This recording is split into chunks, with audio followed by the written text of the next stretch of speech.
I, I would like to welcome everybody to this meeting of the council here in the council chamber. Can I ask everyone present not to talk amongst themselves during the meeting, as this can be very distracting to others who are listening to the debate. There should be no hot drinks in the chamber and water only in little containers, please. Can I also ask everyone to ensure any mobile devices are switched to silent and do not cause a distraction during the meeting? I would like to remind members that where they are able to, they are requested to stand when addressing the meeting. Please ensure that you are seated in the seat allocated to you on the seating plan, so that you speak, that when you speak, your name is correctly displayed on the live stream and the camera be trained on you. We aren't expecting a fire alarm tonight, but if one should occur, please follow the officers out of the building to the assembly point on Manchester Road. The meeting is being live streamed, and I would like to welcome those watching on the council YouTube channel.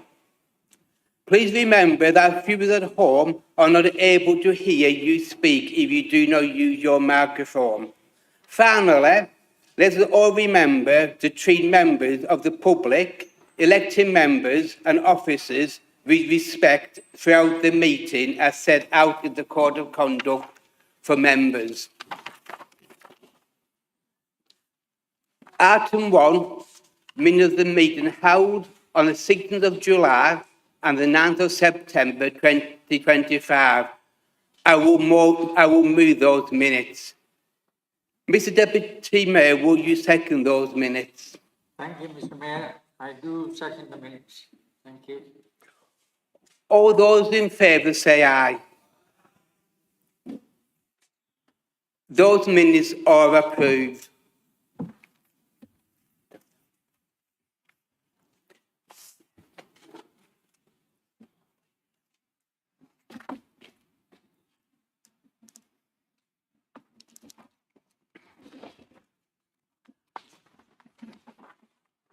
Item 2, declaration of interest.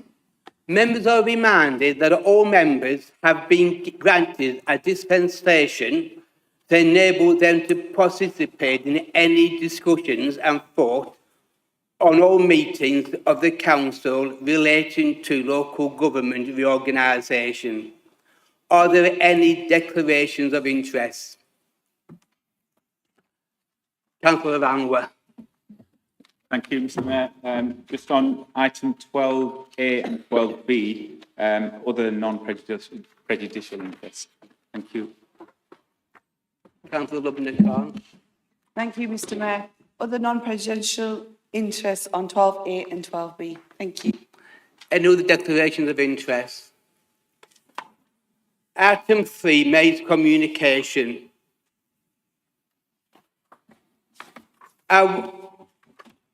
I was delighted to see so many members in attendance at the special council meeting on the 9th of September. Upcoming events include Remembrance Sunday on the 9th of November. Please complete the response form and Remembrance Day on Tuesday, the 11th of November. I'm pleased to announce that the May Civic Ball will be on Friday, the 27th of February.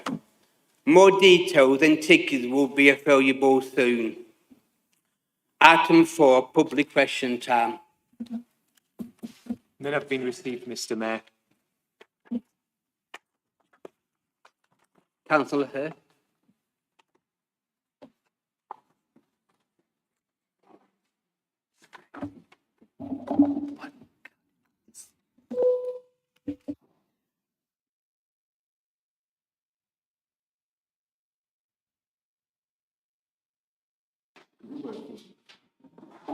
Thank you, Mr. Mayor.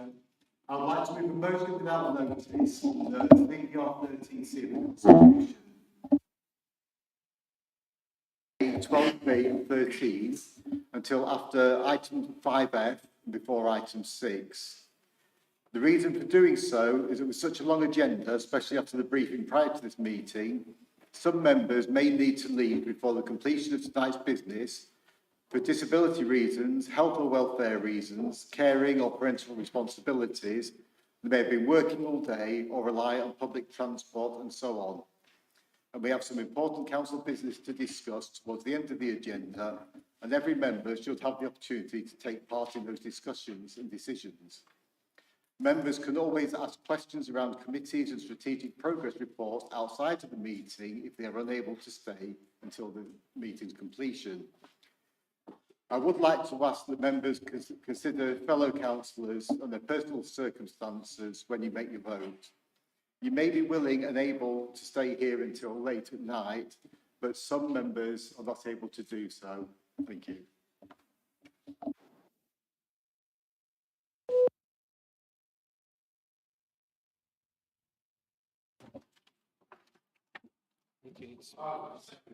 I second the motion.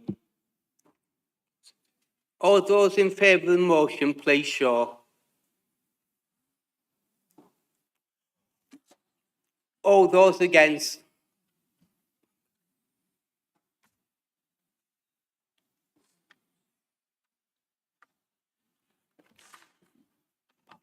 All those against? Sorry, just a point of order, Mr. Mayor. Should that, I noticed it was a motion without notice, but should you have asked for perhaps members' contributions just to put perhaps another argument to what might happen tonight? I've great sympathy for what Councillor Hurt actually proposed there, but he went straight to the vote and you didn't ask for any other member to speak. Should there have been an allowance for other members to speak?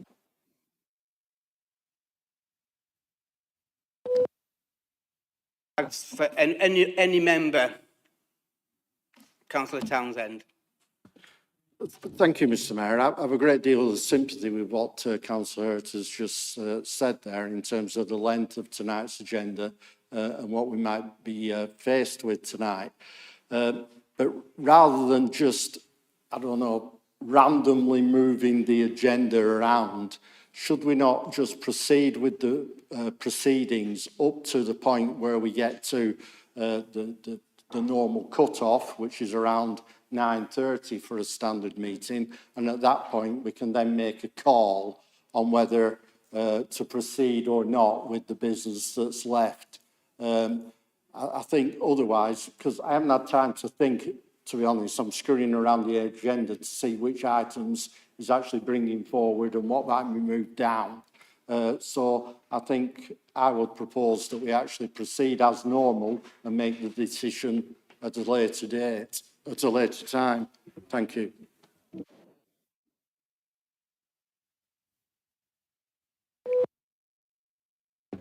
Thank you, Mr. Mayor. I actually agree with what Councillor Townsend said. I do have sympathy with what Councillor Hurt is proposing to move it around, but considering there's 40 items, if you tally it all up, including the amendments, etc., I would be in favour of going with the agenda as it currently stands, and we'll see where we get to at 9:30 and then make a call as a council to how we want to proceed.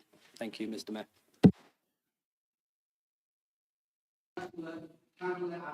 Yeah, thank you, Mr. Mayor. Just to say that I support the motion that's been brought forward by Councillor Hurt on the reasons that he's given as well. And just to clarify for Councillor Townsend and Councillor McGowan, I think what's being proposed here is that the motions will be debated that are in the agenda. Then those private items will be brought in before the rest of the agenda. So the motions will stay as they are, and the rest of the private items, so that members who sometimes do have to leave early, and I think that's across all groups, it's not just for any particular group, all groups where members sometimes do have to leave early and then are not able to take part in any private items, and those that have got questions around strategic reports can do. So I'm in support of the motion, and I think it's sensible, especially considering the number of items that are on the agenda this evening. Thank you, Mr. Mayor.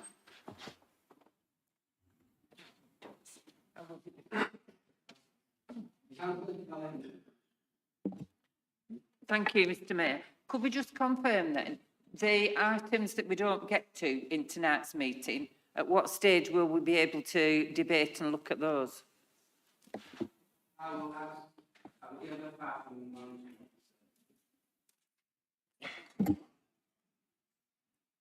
Chair, my understanding was that the intention was to consider all of the business tonight, but just reorder the agenda.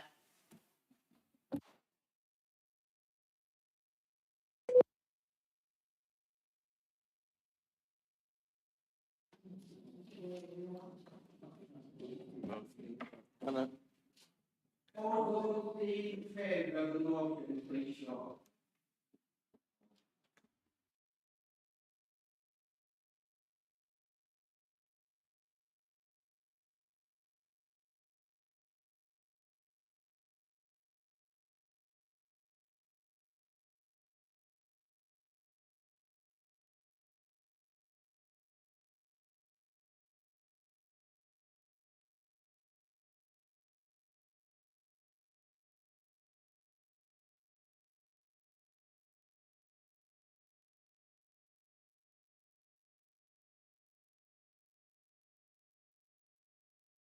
The motion is carried. We will now change the order of the business as requested.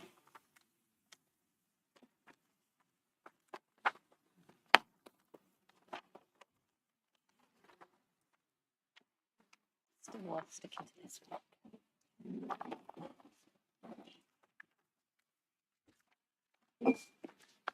Item 5A on the agenda, council tax exemption.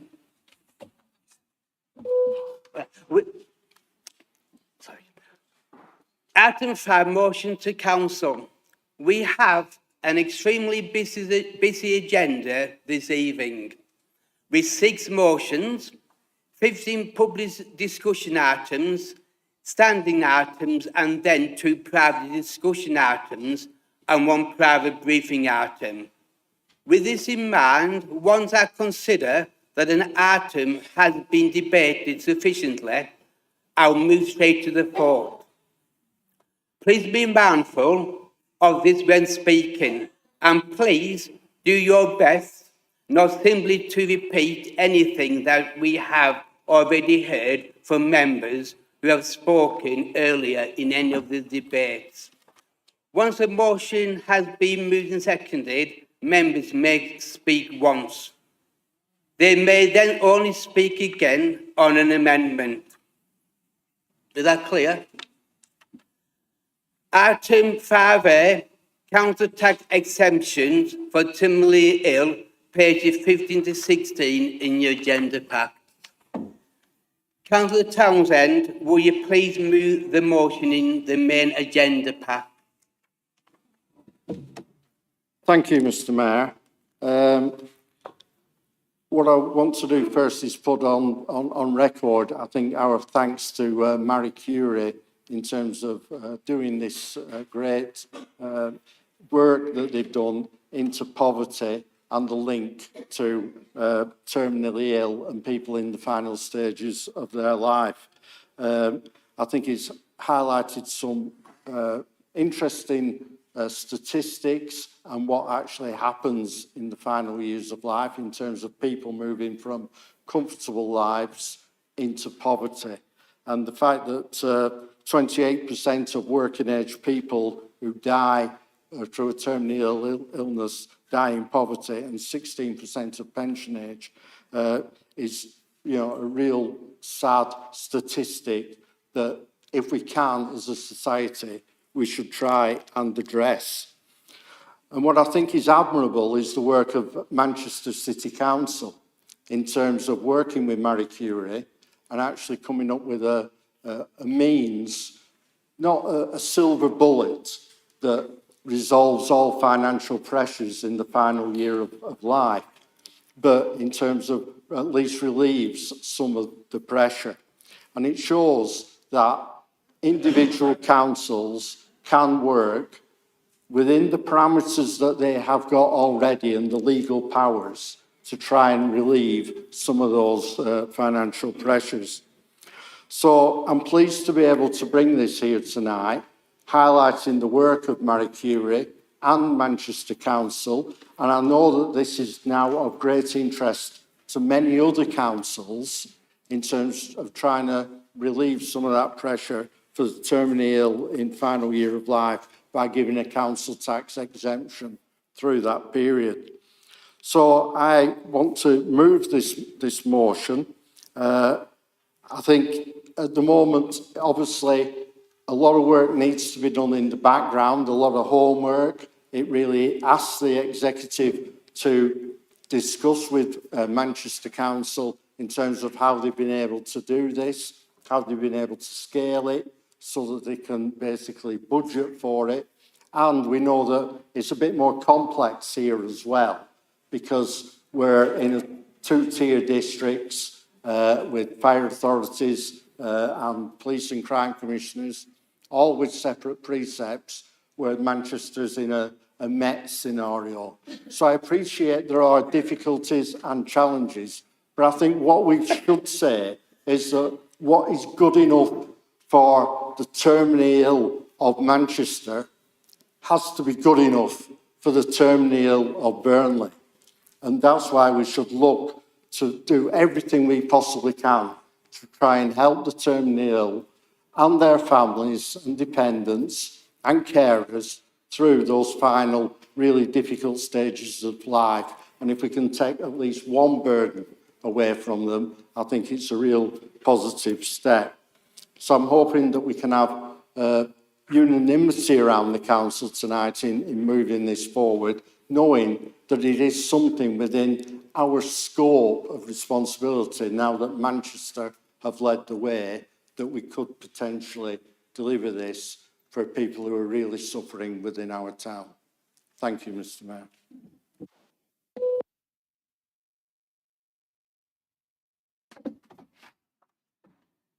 Councillor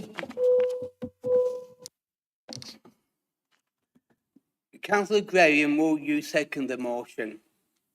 Thank you, Mr. Mayor. I'm very happy to second such a well thought out motion. Thank you.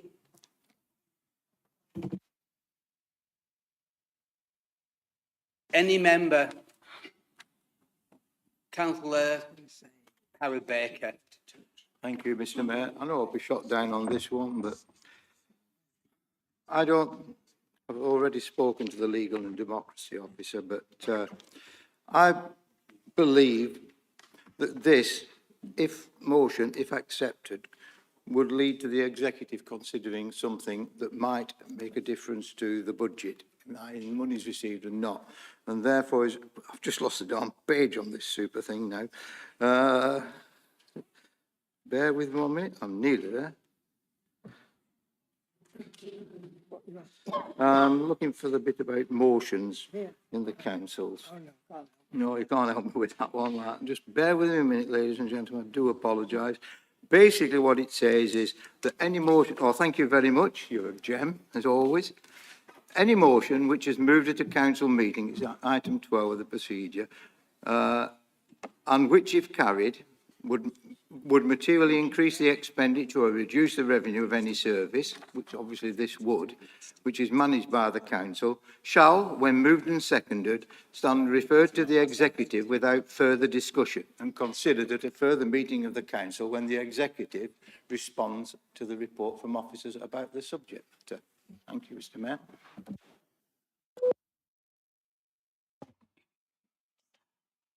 I will refer you to the monitoring officer, Councillor Baker. Thank you, Chair. I have considered the requirements of CPR 12 when accepting this motion. I'm satisfied that the motion doesn't involve the council in significant expenditure, because the motion simply asks the executive to investigate the possibility of introducing this council tax motion. And if appropriate, once the executive have carried out their investigations as to whether or not this is an acceptable proposal, then the matter can be referred back to full council.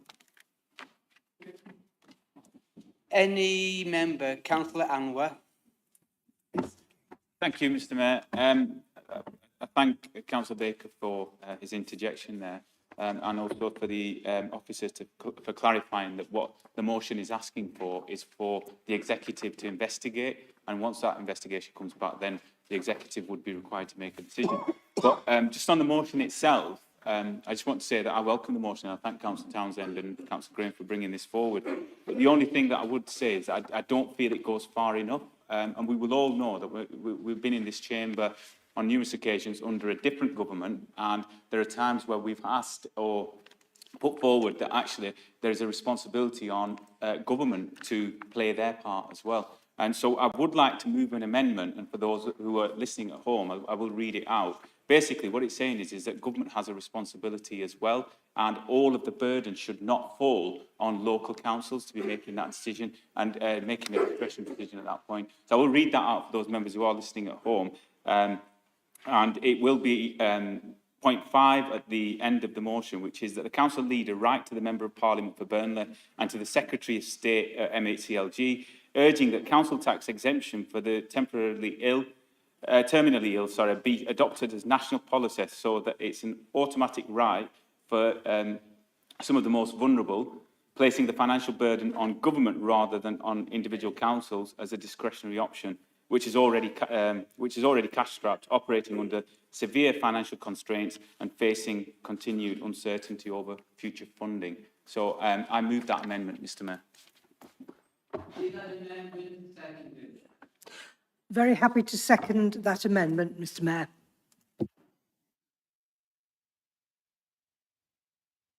The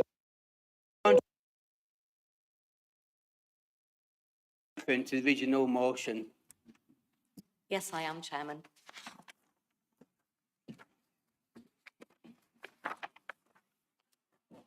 Any member? Councillor Townsend. Thank you, Mr Mayor, and I really welcome the positive response of the council leader and the deputy leader in terms of their approach to this motion. I'd just like to say that I'm happy to accept the amendment, as it doesn't stop the council actually using the powers it has as it awaits a response from government. But I think it's right that we should always look for any funding we can possibly get to try and fund any initiatives that we might have. And as we say, there's terminally ill, not just in Burnley, not just in Manchester, they're all over the country.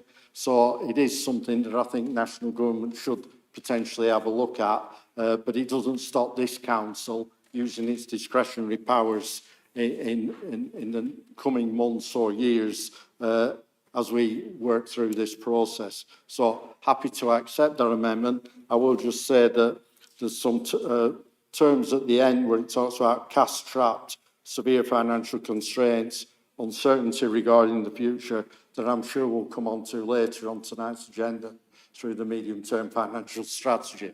But happy to accept the amendment as written. Thank you very much.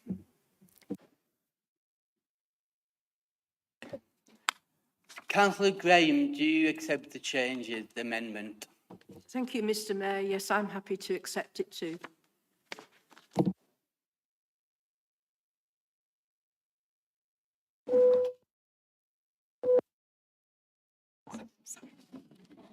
Chair, given that Councillor Townsend and Councillor Graham have given notice of their alteration, the alteration can be accepted. Sorry. Amendment. Yeah, but no, they've altered their motion. To accept it. Yeah, to accept the alteration. The meeting's Point of order, Mr Mayor. It's not an alteration, it's an amendment that's been moved and seconded. Yeah. So it's not an alteration, it's an amendment. Yeah. Whether they accept it or not. That's not relevant. The point is that an amendment has been moved and seconded, so that needs to go to the vote. Yeah. And I believe Councillor McGowan wants to come in as well and become the substantive motion. Vote of the amendment.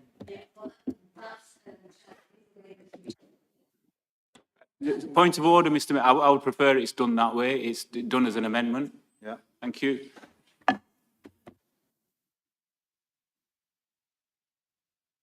Amendment. Councillor Damien McGowan. Thank you, Mr Mayor.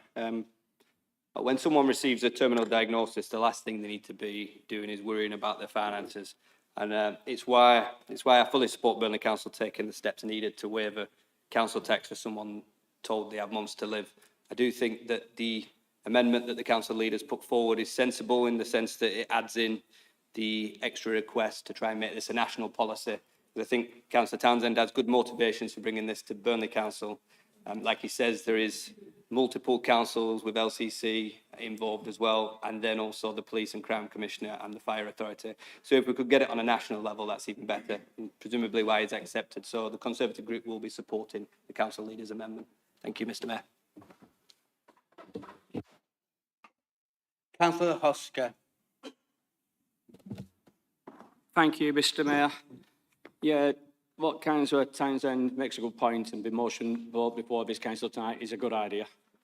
I also accept the fact that the amendment is a good idea also, and we'll be supporting the amendment, Mr Mayor.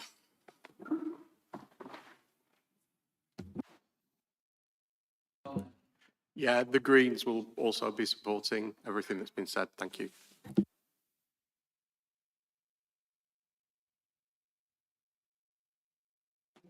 Councillor Anwar, the move of the amendment, you have the right to reply. Nothing further to add, Mr Mayor. Thank you. Townsend, the move of the original motion, you have the right to reply. Point of order, would we not move to the vote here, Mr Mayor? On the amendment. On the amendment, we move to... Yeah. Thank you.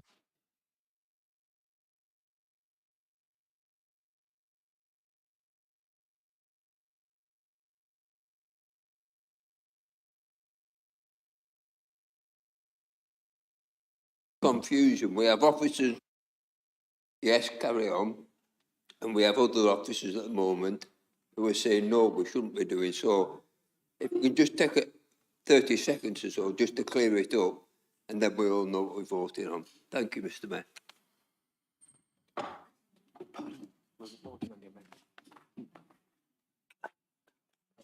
Councillor Townsend. Well, it's a point of order again, Mr Mayor, because basically my understanding was, and the advice I just took before the meeting was, that if an amendment has been proposed and the mover and the seconder of the original motion accepted the amendment, then that would then proceed basically as the substantive motion.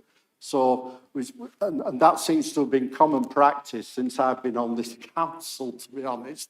So I'm not quite sure why, if we're changing the constitution on the hoof tonight, or what. So if we could please just clarify that, and if you need to adjourn and read the constitution, fine, but let's get this right, because you're setting precedent. Thank you. Point of order, Mr Mayor. From what I gather, I don't know what advice the officer has given to Councillor Townsend, but from what I gather, a motion was moved by Councillor Townsend and seconded, and then I'd moved an amendment, and members have commented on that amendment, and then I've been asked for a right to reply, which is within the Constitution, and then we would move to the vote. Yeah. Now, any conversation that's been had between the officer and Councillor Townsend, I'm not privy to. I'm just following the procedure that we always follow in this council. So I believe we should be moving to the vote. Thank you, Mr Mayor.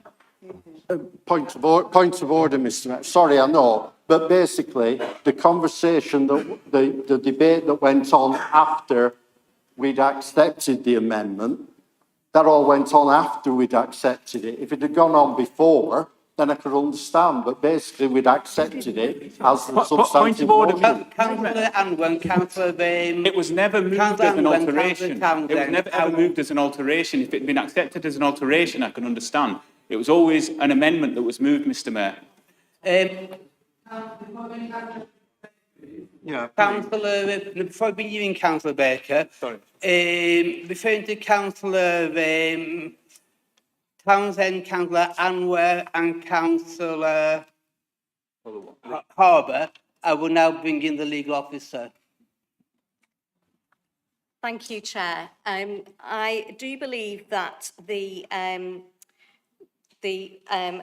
amendment proposed by Councillor Anwar could have been dealt with as an alteration, but Councillor Anwar is quite clear that he doesn't want to deal with the matter that way. And given that the amendment was proposed and seconded, I agree that it was correct that we've voted on the, or we need to vote on the amendment, but it's also correct that Councillor Townsend, as the mover of the original motion, should have a right to reply. That is quite clear. Councillor Baker. Yeah, point of information, Chair.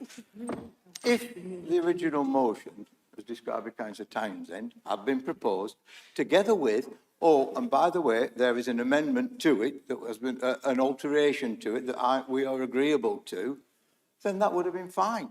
But it didn't. It just kept it as the original motion, which is why my colleague here is quite correct in saying we needed a motion and an amendment. And that's as simple as that. It's not complicated. Thank you very much, Councillor Baker. Thank you, Councillor Baker. Can we move to the vote? I suggest we put the question because I think everybody's losing the will.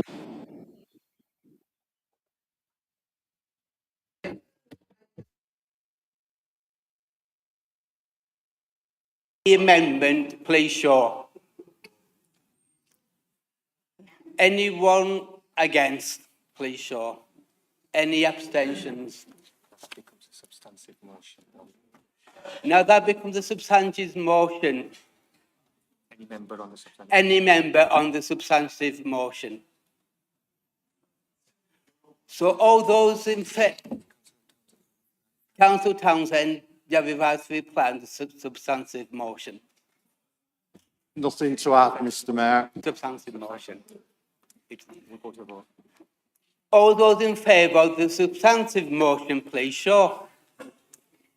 All those against. Any abstentions?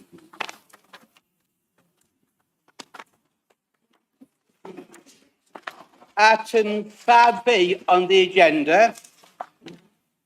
From Burnley to Burnley, using procurement to drive local prosperity, pages 17 to 18. Councillor Ishiak, will you please move your motion? Thank you, Mr. Mayor. I just want to, before I do my speech, I just want to say I have got alternation, but which I'll present at the end.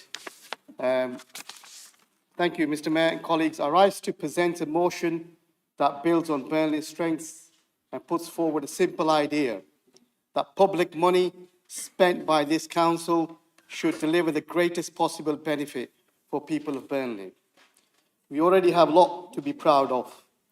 Burnley is ranked as one of the top performing councils on Tussle Index for procurement. That's a reflection of our commitment to transparency, value for money, and strong supplier relationships. This motion asks to go further, to make sure that more of that spending stays in Burnley. Why? Because when we contract local businesses, that money stays in our economy. It creates jobs, it supports apprenticeships, and builds community resilience. We have fantastic local SMEs, as all of the colleagues know here, and sole traders and social enterprises, and they deserve every opportunity to access public contracts. Therefore, my motion sets out 4 steps. 1, to carry out internal review to see how much of our money is being spent in the local economy. 2, local procurement strategy that puts local suppliers first, removes barriers for small businesses and supports sole traders and SMEs to understand the tendering opportunities. And number 3, I suggest Buy Burnley campaign, working with Chamber of Commerce, Burnley bondholders and community partners. And finally, an annual report comes to the council every year to show the data, how much have we spent here in Burnley, so our residents see the real impact. Colleague, this motion doesn't ask for new funding or new powers. It's just smarter use of what we already control. It's practical, it's fair, and it's forward-looking. So let's continue showing leadership by procurement, using procurement as a tool for local good. So let's back Burnley. Let's back my motion. I have alteration, which if the colleagues want, I think officers can pass around a copy. And that reads that this council resolves to request that any unitary authority established under local government reorganisation gives regard to the council's position on procurement with a clear focus on local suppliers and firm commitment to supporting local investment. Thank you, Mr. Mayor. I move my motion.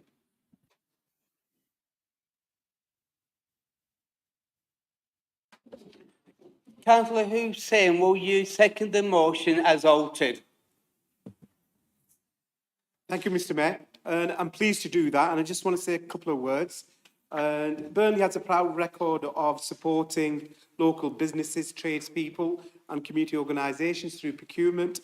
The policy not only ensures value for money, but helps retain wealth and creates jobs and build resilience within our borough.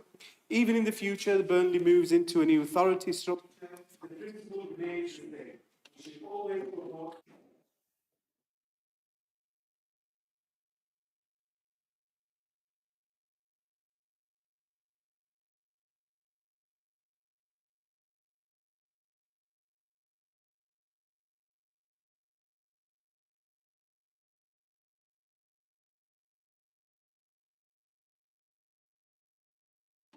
Any member? Councillor Lishman. Thank you, Mr. Mayor. In all my number of years, and Councillor Birtwistle will remind me if I'm wrong, we have always pursued a policy, where possible, of using Burnley people and Burnley companies wherever we can. But we have a delicate balance and a duty as a council to not only try to use Burnley, but also to spend Burnley residents' monies as wisely and as carefully as we can. And I support the motion, but I support it with that caveat that we have to use the money to the best advantage for our town and our residents. Thank you, Mr. Mayor. Councillor Jamie McGowan. Thank you, Mr. Mayor. I'm pleased to let the council know that alongside other councillors, I've set up a review group on procurement in this place. And I've done that through my role as chair of scrutiny committee, with our first meeting taking place next Thursday. So when talking about procurement, my ears actually pricked up. You know that for some time I've been dissatisfied with the way the system works. And however much officers think I'm having a go at them personally, I want to put it on record that I'm not. They are restrained to do what the system tells them they must. But us as councillors are here to make the changes that people want to see. And people I speak with do not want to see thousands of pounds spent on consultants. They don't want overpriced infrastructure projects. And they want full involvement in projects we do decide to go ahead with. The lack of councillor leadership on this specific topic has been an eye-opener for me. And we'll see that in the High Five for Heritage project to be discussed later, something I guarantee 90% of people here will know nothing about. I believe we've done some good, but we can and should aim to do better because people want procurement that delivers value for money and isn't hampered by those associated costs which just tick boxes. And I agree with them. Wherever possible, we should be using the skills of local businesses. And it's not something I'm just saying. When refurbishing the Fennyfold changing rooms, I've told any interested local business that I will let them know when the contract comes out for tender. I get that it's not my decision who we use. There has to be fairness and transparency. And Councillor Lishman touched on that. But I've certainly been encouraging local businesses to bid for work, and there's nothing wrong with that. We will be supporting this motion, Mr. Mayor. Any other member? Councillor Ali. Thank you, Mr. Mayor. I stand here to back this motion because it puts Burnley first. Every pound we spend locally strengthens our economy, supports jobs and keeps opportunity in our own hands. I thank Councillor Ishtiaq for bringing this forward-thinking motion to the Council. Councillor Ishtiaq's motion is practical, fair and shows real leadership. making sure public money works harder for the people of Burnley. I'll be backing this motion and urge all colleagues to back it. Thank you, Mr Mayor. Councillor Hosker. Thank you, Mr Mayor. On what Councillor McGowan just said, I've worked with Councillor McGowan for couple of years now and what have you. He will scrutinise as well. And, you know, based on what he says, I'll be backing this motion too.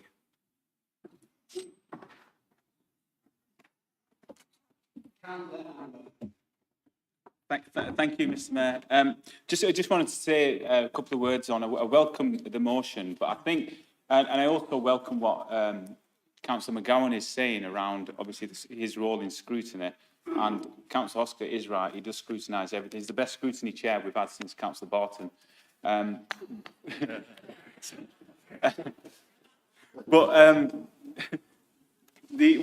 point I want to make is that it's a fine balance. When we're talking about procurement, it's a fine balance. And we all want to make sure that we invest in our local businesses and that local, our local town and local community benefits from that. But it is a fine balance, and I can assure you that the executive and also the officers work very diligently to make sure that we get the best deals for Burnley. And there's no better ambassadors for the borough of Burnley and Burnley businesses than our Burnley bondholders. And they work alongside our council and other partners to ensure that we get the best deal. So I welcome the motion, but as I said, it is about making sure that we get that fine balance, about making sure we make the correct decisions as well. And I also welcome the alteration as well, which talks about ensuring that, this council might not exist in 18 months, 2 years' time. It's ensuring that any authority that comes in ensures that. And I like the fact that it mentions Burnley from Burnley for Burnley.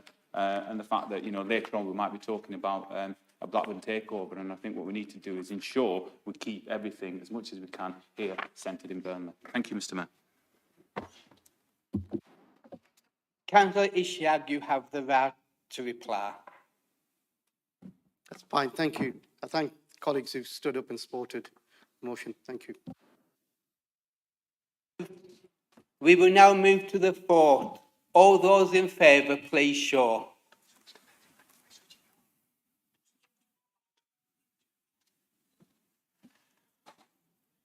All those against, please show. Any abstentions? Thank you, the motion is carried. Item 5C, Gaza, famine, ceasefire and UK responsibilities. Pages 19 to 22. Councillor Hussain, will you please move the motion? Thank you, Mr Mayor. And fellow councillors and members of the public, I stand before you today not just as a councillor, but as a human being deeply moved by the cries of anguish echoing from Gaza to our very streets here in Burnley. When I submitted this motion last month, I did so with a heavy heart, knowing profound ties our community has to Palestine. Families separated by borders, loved ones lost in the rubble. Brave souls from groups like Women for Peace who have walked those scared lands and returned with stories that haunt us all. But today, as I move this motion, my resolve is stronger than ever.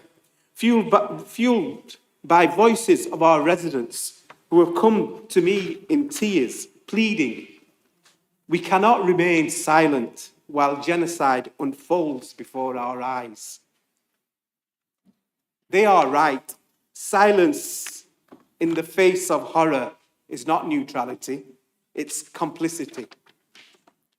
Let us remember what the motion stands for. It notes the unbreakable community bonds that make this conflict personal for so many in Burnley. It acknowledges the IPC's chilling confirmation of famine in Gaza, a man-made catastrophe spreading like a shadow across Khan Yunis and rest of Gaza, where children starve amidst the ruins.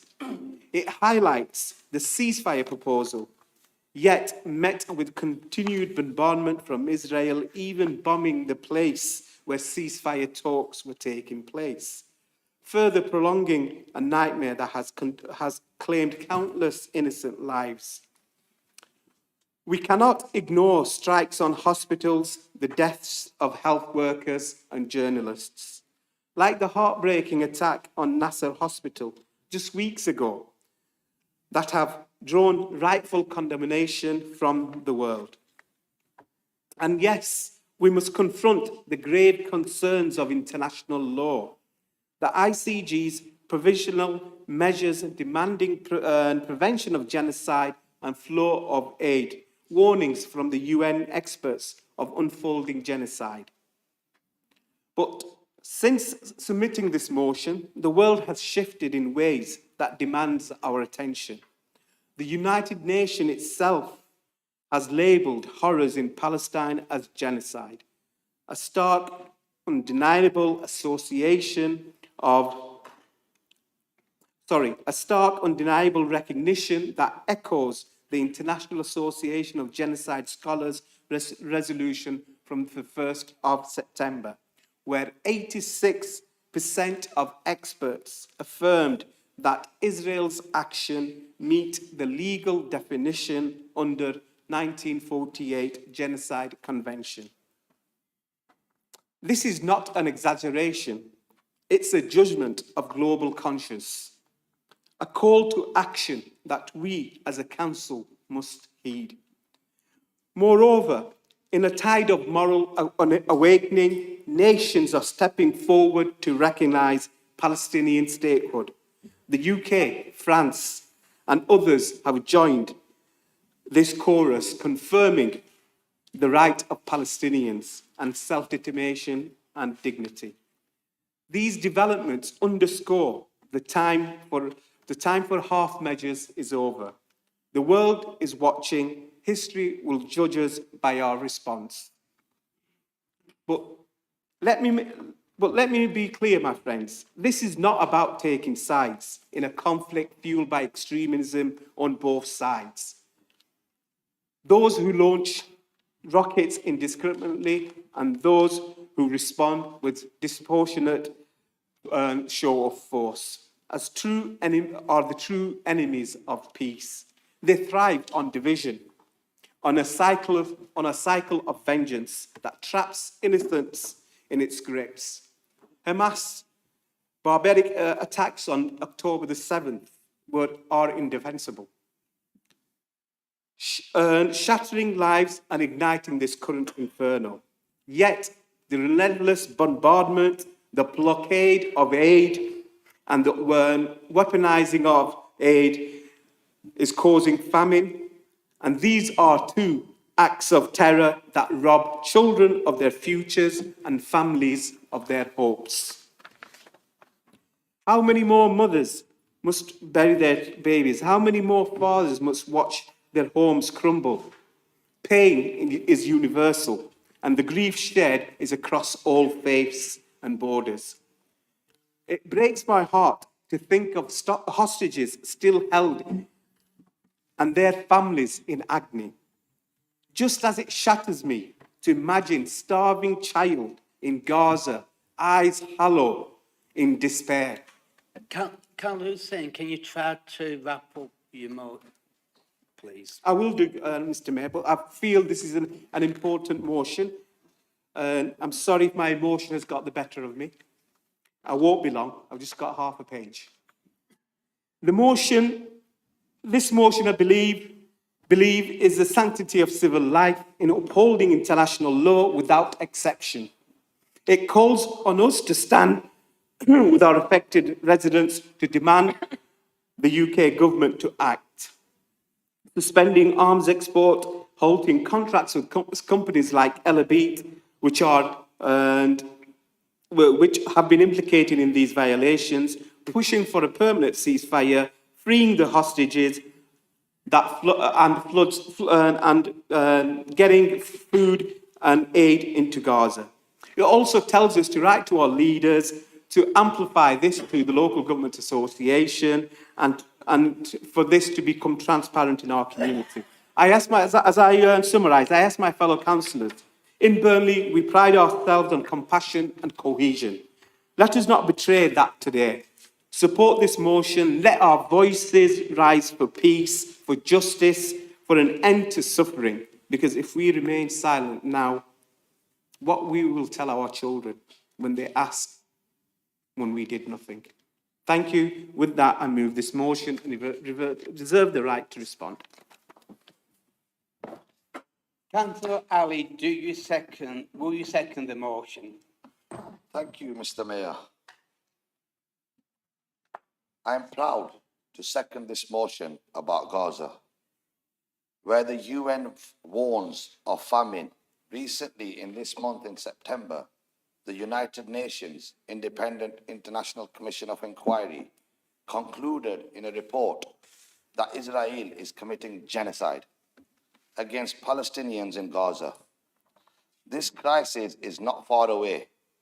Many families in Burnley have loved ones in Palestine and feel this pain every day. People are starving. Hospitals have been bombed, and aid is being blocked. We need an immediate ceasefire, a full stop to UK arms sales, and a safe access for food, medicines, and fuel for hospitals. The UK has a moral and legal duty to help stop this genocide. Recognizing a Palestinian state is a very small step, but actions is what really saves lives. Burnley stands for peace and justice. Let's pass this motion and push for a real change. Thank you, Mr. Mayor. Any member? Councillor Gordon Birdwhistle. Thank you, Mr. Mayor. I have a motion similar to this later on. I was born in 1943 when the Second World War was going on, and thousands of people were being killed in concentration camps across Eastern Europe. At the end of the war, when all this came out, the world said, never again. Never will man treat man. Never will women treat women. Never will children be treated like this ever again. I was alive when that was said. What have we got now? It's 50, 60 years ago, 70 years ago since that was said, when we said it must never happen again. And now look at what man is doing to man. Look at what man is doing to children, to unborns, to children in cots. There are children in Gaza that have just been born. They never heard of Hamas, but they're now dead. There are toddlers in Gaza who have been wiped out by a missile from an F-35 fighter. They didn't know God. They didn't know Hamas. Why? Why do human beings treat each other after what I saw on the pictures of the concentration camps in 1945? Why have we gone back to that? Isn't there no reality? We all claim to be Christians. We all come out of faith. What is our faith doing? I stand with the ladies of peace in the town centre. We're not politically motivated. Well, certainly the ladies not politically motivated, but they just want peace. We all want peace. Why should one nation do to another nation like they are? The UN says it's wrong, it should stop, but the UN do nothing. And they listen to the clown from America to say they should send them more arms and more things like that. He's just done a deal with Israel to supply them with another $5 billion worth of arms. What are they going to use them on? What do they want tanks and missiles and airplanes for? These are individuals. They're not fighting an army. They're just killing individual peoples. And I agree with Councillor Shaw. This has to stop. But my question is, how the hell are we going to stop it? Thank you, Mr. Mayor. Councillor Becky Hughes. Thank you, Mr. Mayor. So the matter of Gaza is before us tonight, and some may ask, Why should Burnley trouble itself with the affairs of a not-so-distant land? I would answer, because of our motto, hold to the truth. It's not a decorative trinket, it's a moral compass, and the truth is bleak. Children lie dead, families are shattered, whole communities erased. To look away is to conspire in a polite fiction that is not our business. But truth has no borders, compassion has no postcode. When our residents, neighbours, colleagues, friends feel the agony of their families abroad, when their grief and questions come to us, it's not just some alien intrusion into our tiny municipal affairs, it's the very essence of community. To stand with Gaza is not to abandon Burnley, it's to prove that Burnley's values of fairness, decency and humanity are not empty phrases, but living principles. So let us, in our modest but meaningful way, hold to the truth, for if not here, then where? If not now, then when? Councillor Bill Horrocks. Thank you, Mr. Mayor. I want to thank Councillors Hussain and Daly for bringing this motion and for giving me the opportunity to express my support for it. Councillor Hussain's quite right. To be silent in the face of what is happening in Palestine is to be complicit. Sunday just gone, I attended a public meeting at St. Peter's Church organised by Burnley Women for Peace. And that meeting was addressed by Dahoud Nasser, who represents an organisation called Tent of Nations. It's a community farm. And the community farm's on a hillside just outside Bethlehem. Dahoud explained how the farm's surrounded by Israeli settlements, and to describe what they're subjected to as intimidation would rank as the understatement of the century. They're not allowed an electricity supply, they have to generate their own. They're not allowed water, they have to catch their own water. They're not allowed to build on the land, they live in caves underneath it.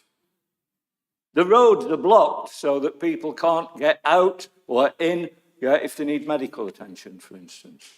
They plant trees and JCBs arrive in the night and dig them up. It is unconscionable. I was moved and I asked Dahoud at the end of the meeting, how important is it that people recognise internationally that what's happening here is genocide and ruthless colonial expansion? And the reply he gave me will live with me for a very long time. He said, I don't care what you call it, just do whatever you can to get it to stop. I'll be voting for this motion, and I'll do everything in my power to encourage our MP to make sure that our voice is heard in Westminster. Thank you.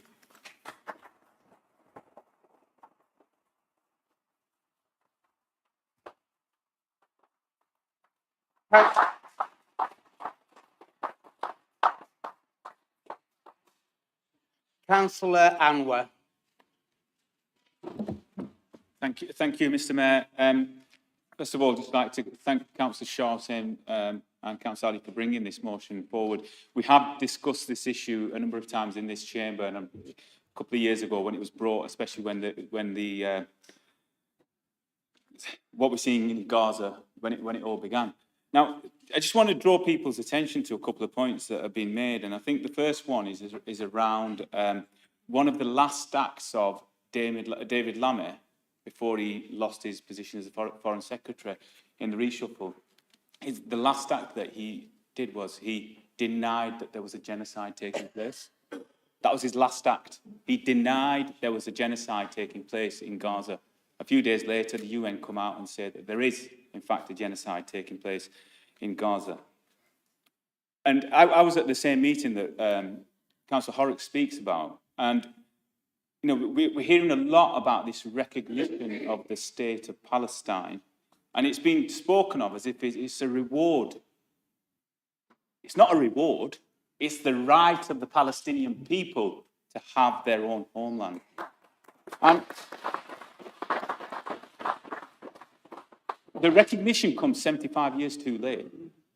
because the recognition from Starmer now and other European nations is just political posturing, because we all see it playing out in front of us before our very eyes. What's left of Gaza? What's left of Palestine? Rubble.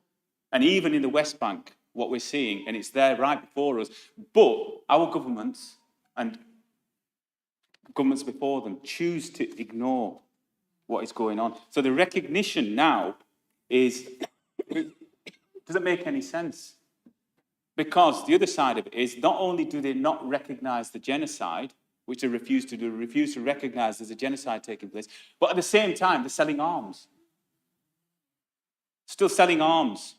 So recognise the state of Palestine, of which there's nothing left, as Dawood said, and then carry on continuing to sell arms so that innocents can be killed. And then just on that final point that Councillor Horrocks made, how do we make it stop? And you will all recall when the conflict moved across to Iran, and Donald Trump spoke of that there was planes in the air going off to attack Tehran, and he made a phone call mid-air, and he made the planes turn around. Those fighter jets turn around. If they want to make it stop, they can make it stop, but they choose not to. I support this motion, Mr. Mayor. Thank you.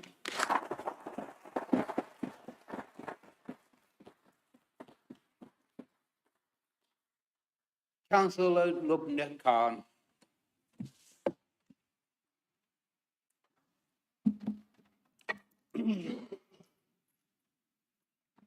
Thank you, Mr. Mayor. Many members in this chamber will remember December of 2023, the Burnley Independent Group brought a similar motion to this chamber. We, as a party of 11 councillors, had left a big national party, some with safe seats, risked our political careers under the leadership of Afrasiab Anwar for exactly this reason. I spoke really passionately about baby Reem. If she was alive, she'd be the same age as my daughter right now, because she was the same age as my daughter when she was killed. I spoke of her then, and I spoke of all the thousands of children before her, and unfortunately, thousands have followed her after. I'm really pleased that fellow members of the Burnley Independent Group have brought this motion to full council, because unfortunately, 2 years on, we're still in the same position, where innocent children, innocent people are losing their lives because of what is something that is totally unacceptable in this day and age. I, like my colleague across party, went to see my good friend Beatrice Foster had organised with Women of Peace at the Methodist Church. She'd organised an event. And I met with the same guests that I'd met with last year. And to be honest with you, I'd go to see anybody anywhere on any platform about Palestine, because it is something I've always been passionate about, and something that I've used every platform since my election this year, and since when I've been elected 9-10 years ago. I've always wanted to speak about people being oppressed, because it is totally unacceptable in this day and age especially, but in any place in the world. When I went to the Methodist Church and saw many like-minded people, they were talking about the persecution of Muslims, Jews, and Christians. And this is my point. I have spent months recently talking about strength in unity. I wish I could make people understand about the strength in unity. When human beings actually care about each other, it can make the world go round. It can make a massive difference. And I'm so pleased that now people have a political backdrop where they can use their voice. Previously, people were scared. People were silenced. People were told you're not allowed to say this. There were very few people that stood their head above the parapet and spoke for those who were oppressed.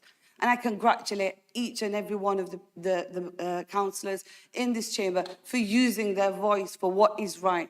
We must always continue to do so. Nobody should divide us.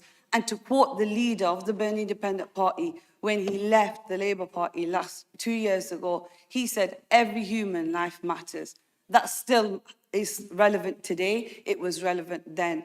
and for baby Reem and Hind and Rajab and Khalid and all the other thousands of people that have been obliterated along with that land, we will always use our voice, and long may we all continue to do so. Thank you, Mr. Mayor.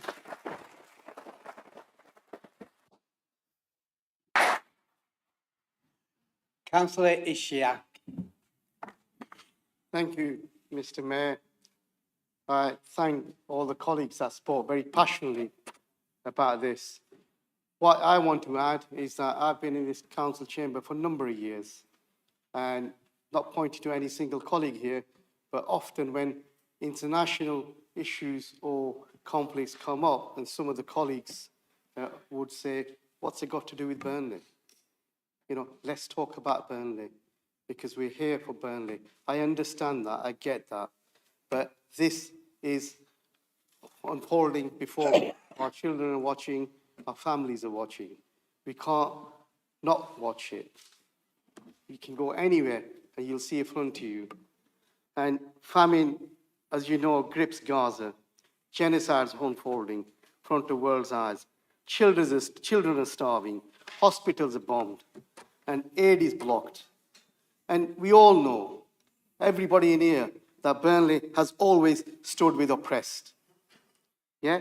We will not be silent now. Colleagues, if you are undecisive, you're not sure which way to go, I urge you, I request you, a humble request to consider it. Please support this motion. Yes, it will send a powerful message out with your support. The Labour government, I welcome they recognise Palestine, but I say it is 75 years too late. Families in our town do have loved ones in Palestine. We do have connection with Palestine. The UK must stop selling arms and end the contracts and stop companies profiting from this horror. I request again to all the colleagues across the party, back this motion, stand for justice, stand for Burnley. Let history show Burnley didn't look away. I will be supporting this motion. Thank you, Mr. Mayor.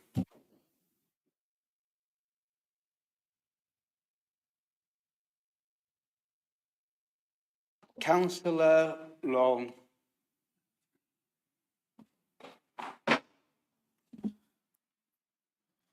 Thank you, Mr. Mayor, and thank you to the councillors who have brought this motion forward today. Burnley is a town of peace, as said by Councillor Singh, and it is right that we speak out when humanity is at stake. What is happening in Palestine is a genocide, and it must stop. Following on from what my colleague has said, some say this does not affect us, but humanity comes first. If we were in that situation, we would hope others would speak up for us, and the Palestinians are no different. Just following on from what my colleague Lubna Khan has said, 11 councillors plus one county councillor left Labour because they spoke up for Palestine. They spoke up then, and they will continue to do so.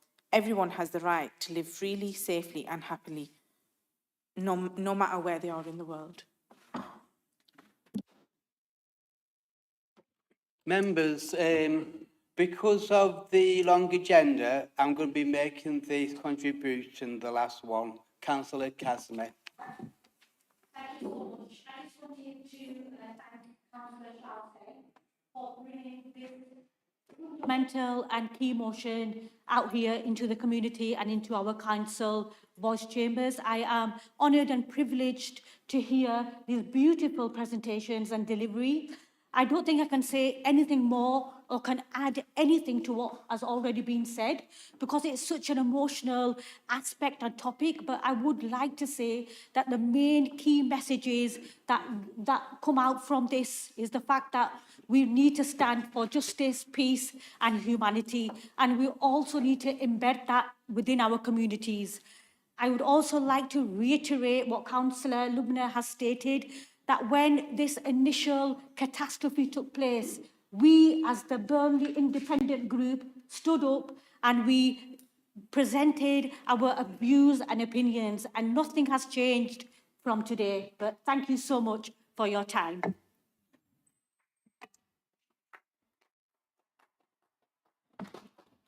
Councillor Hussain, you have the right to reply. Thank you, Mr. Mayor. And first of all, it's great to hear from colleagues and very much of support, very much beyond politics. I think it's, and we keep thinking to ourselves that it's going to get better, something will change. But we've been doing that for nearly 2 years and nothing hasn't. If anything, things are getting bad. You know, we're seeing on a daily basis and the atrocities that are happening. And I just hope people in this chamber, you know, my colleagues in the chamber, please think about beyond politics, think about humanity, you know, think about how we can, you know, raise our voice when we are able to raise our voice when situations like this happen. Thank you, Mr. Mayor. We will now move to the vote. All those in favour, please show.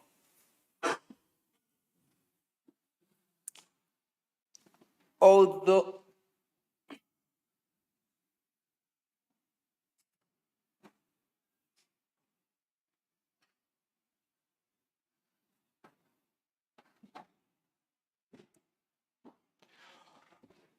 those against, please show. Any abstentions? Thank you. The motion is carried.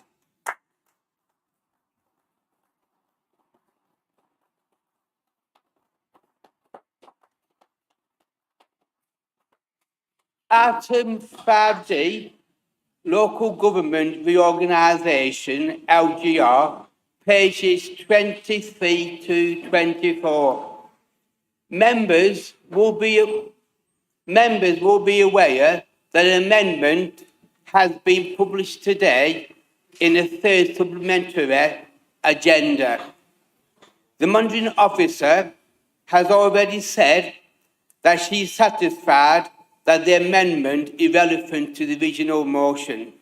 Councillor Anwar, will you please move the motion?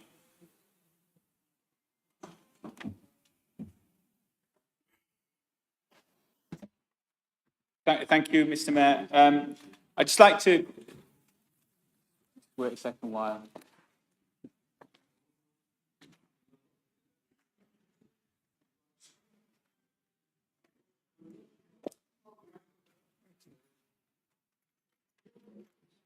Thank you, Mr. Mayor.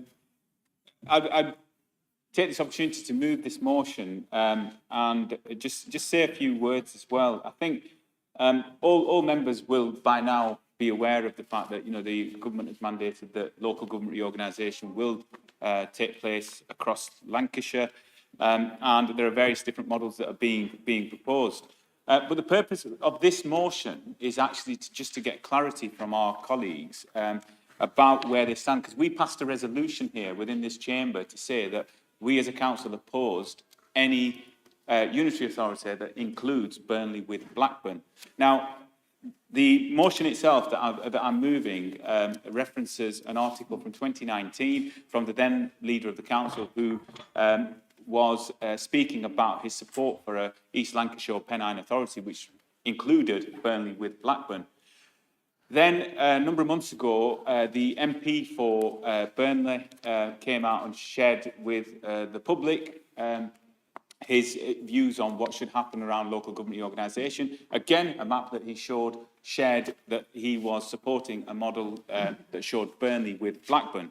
Now, there is a consultation now, and once that consultation closes, members will be able to see, obviously, the response of what residents have said. One, in terms of the number of people that have responded to the consultation, but also, secondly, to the in terms of what their views are as well.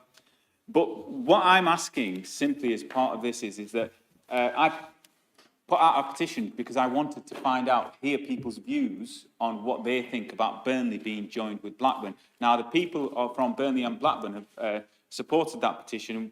We require in this chamber to get 1,500 signatures for that to be debated. for any motion to be debated as part of a petition. We have over 2,100 signatures of people who are from Burnley who are saying that they oppose any merger where Burnley and Blackburn would be put together as part of any unitary council. So I understand that the Labour group leader has put forward a motion, an amendment, but I won't be accepting the amendment because the motion is asking a very, very simple question of the MP and the Labour leader. Do you still stand by what you said in 2019, or in the MP's case, what he said as part of the information that he sent out a few months ago? Or does he now stand with the rest of us in this chamber and say no to a merger with Blackburn? I move, Mr. Mayor. Councillor Margaret-Lishman, will you second the motion? Second the motion, Mr. Mayor, and reserve the right to reply. Councillor Margaret-Lishman has spoken and up to do so the right to speak. Any member? Councillor Jamie McGowan. Thank you, Mr. Mayor. Speak with anybody outside of this chamber and you'll be hard-pressed to find support for Burnley Council closing down and being moved to Blackburn. Regardless of the attacks on me, I've said this many times, but for some reason that seems to be the agreed plan of the Labour Party.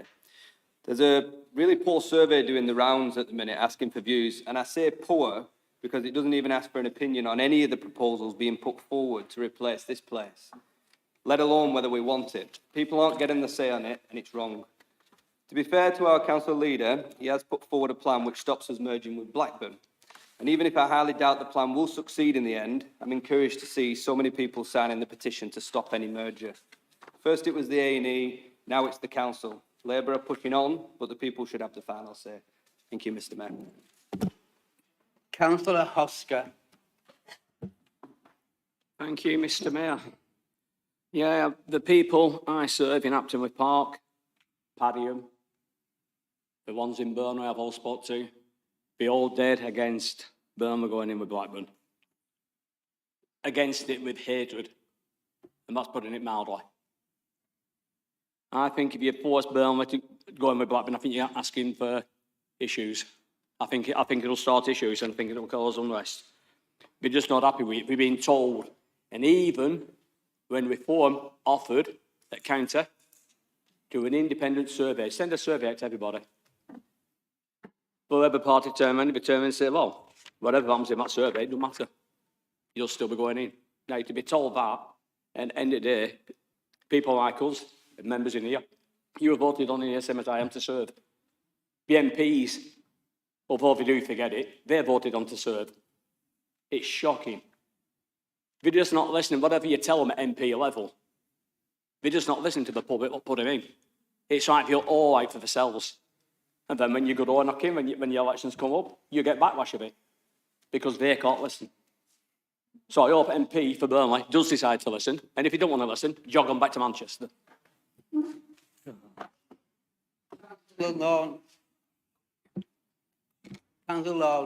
Mr. Mayor. My concern is if you did merge Burnley with Blackburn, you would create a super council of deprivation, and Preston hasn't been able to sort out these problems since 1974. Why would you then create something of a mess? I just can't see how you could. I don't even think the council tax would cover what problems we have here. We need government intervention, and we need things as small as possible, and the Greens would welcome as small a unitary as possible. Thank you very much, Mr. Mayor. Councillor Becky Hughes. Thank you, Mr. Mayor. If the people of this town are saying no, then it's our job to carry that no to this chamber. So bigger councils don't automatically mean better services. What they do mean is that Burnley's voice is being drowned out and local identity and accountability is getting lost. Let's not kid ourselves. If we go down this road, Burnley risks being an afterthought on somebody else's agenda. Councillor Hussain. Thank you, Mr. Mayor. And even though this motion is about merging a super council and so on, I think ultimately we all have to be realistic. And A unitary authority is coming, and we should welcome a unitary authority. I personally don't like the current system, but neither do I like a unitary authority that encompasses such a big area. If we were to look at Greater Manchester and how that is sort of run, I think we should have something similar. And I think, I'm not sure if I'm allowed to ask the question, but I will do it when the leader has his report about as to, you know, if Burnley is saying no, what are the other towns are saying? What is the response from other towns? Because it's just not Burnley's decision, it's other towns' decisions as well. So we just got to bear that in mind. But looking at this, yeah, I will be supporting it because I don't want to see a bigger authority. And I don't think Burnley's economy or its characteristics would go with Blackburn's unique set of things that they have there. Thank you. Councillor Mark Townsend. Thank you, Mr Mayor. Councillor Anwar has already referred to an amendment, and I am moving that amendment as I speak now. And I'll put on record straight away that, like Councillor has said, I've always been a believer that a unitary authority has been a way forward for Burnley. The current system has failed us since 1974. We talk about deprivation, and we've remained in deprivation for 50 years, and something needs to change. Just in some of the words within the motion, as Councillor Anwar and Councillor Lishman have put together, I find quite ironic when it said this council believes residents and businesses deserve clarity, consistency and honesty from those elected to represent them, not positions that change or flip-flop depending on circumstances. I've never seen anything in my life that says anybody is not allowed anywhere to change their approach to things as circumstances and facts and the world changes around us. I've never seen anything like that written down before. Quite an amazing statement, but I'll leave that to one side for the moment because there's bigger issues to address in here. We're going back to 2019, 66 years ago, that Councillor Anwar refers to. And what we had was a small window of opportunity with fellow council leaders working without officers, meeting alone to try and see if we could find a way through the morass of devolution and possible local government reorganisation. And three words were around at that time as we tried to sort it out: cooperation, compromise and consent. And there was a small window of opportunity that we could have grasped the nettle and, as an area, actually moved forward together based on game-changing plans and things that gave wins to everybody. We didn't get everything that we wanted, but there was some compromise and there was a win-win in it for everybody. It was a small window of opportunity. It all blew up very quickly and the world moved on. And then within months, there were hostile proposals coming forward from Blackburn with Darwen and Lancashire County Council looking for potentially single unitary authority for the whole of Lancashire, or Blackburn with Darwen potentially trying to put proposals to government to take over East Lancashire.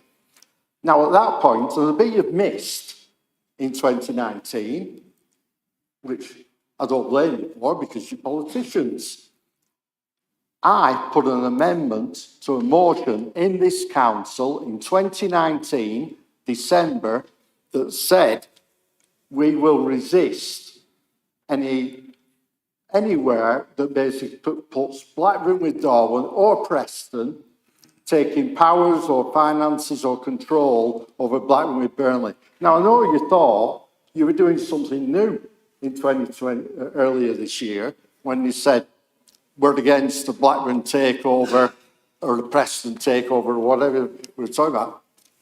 I did that in 2019. You were just reaffirming a policy that I'd put on the books at that time. It was already there. Amazing, really. I don't even know why you haven't even looked at that. So that's been there all this time. I know you're laughing, Councillor Anwar, but it just shows your ignorance of the subject over so many years. No, at the end of the day, Councillor Anwar was around when these proposals that we've been talked about with other Lancashire leaders, they talked about being members of the Labour group just earlier tonight. All the Labour group at that time were fully briefed on what was happening and nobody said a dicky bird. But ultimately, we know where we are at this moment in time. This council has a policy that it doesn't want to work with Blackburn with Darwin. But we still have a policy that we want to work with you. And you're busy out there talking to everybody and sundry who agrees 100% with you. But I still put on the table, and part of this motion is to establish a cross-party working group where we can work together towards a consensus in November. And I still think we can achieve that on the principles of where we are. You might not want to, you may not like to, and I think that's the reality of the situation, but that's what I would like to. So we've been consistently calling for dialogue, and we still want that dialogue. And if you want to know, the question asked, you want me to reaffirm or understand my situation personally, it was in the paper, but you've asked for it again. The smallest possible unitary that has the biggest economic and financial influence and impact that it can have. And if that comes from having just 3 boroughs together, so be it. I'll go where the evidence takes us on this. I'm prepared to sit down with all of you, try and agree with that. Thank you, Mr. Mayor. I move the motion, amendment. Is the amendment seconded? Thank you, Mr. Mayor. Yes, I would second that. I think, whilst I understand where Councillor Anwar's coming from in terms of the original motion, I haven't seen anything. I haven't seen the facts that would make me back one proposal or another. So until I've seen the final proposals, I won't determine. I won't have my hands tied by one or other situation. I would not like to stand up here and say, I am definitely voting against merger with Blackburn, or I'm definitely voting for merger with Blackburn. I would like to see the facts and figures that show me the most economically viable and most appropriate arrangement for authorities in Lancashire. Thank you, Mr. Mayor.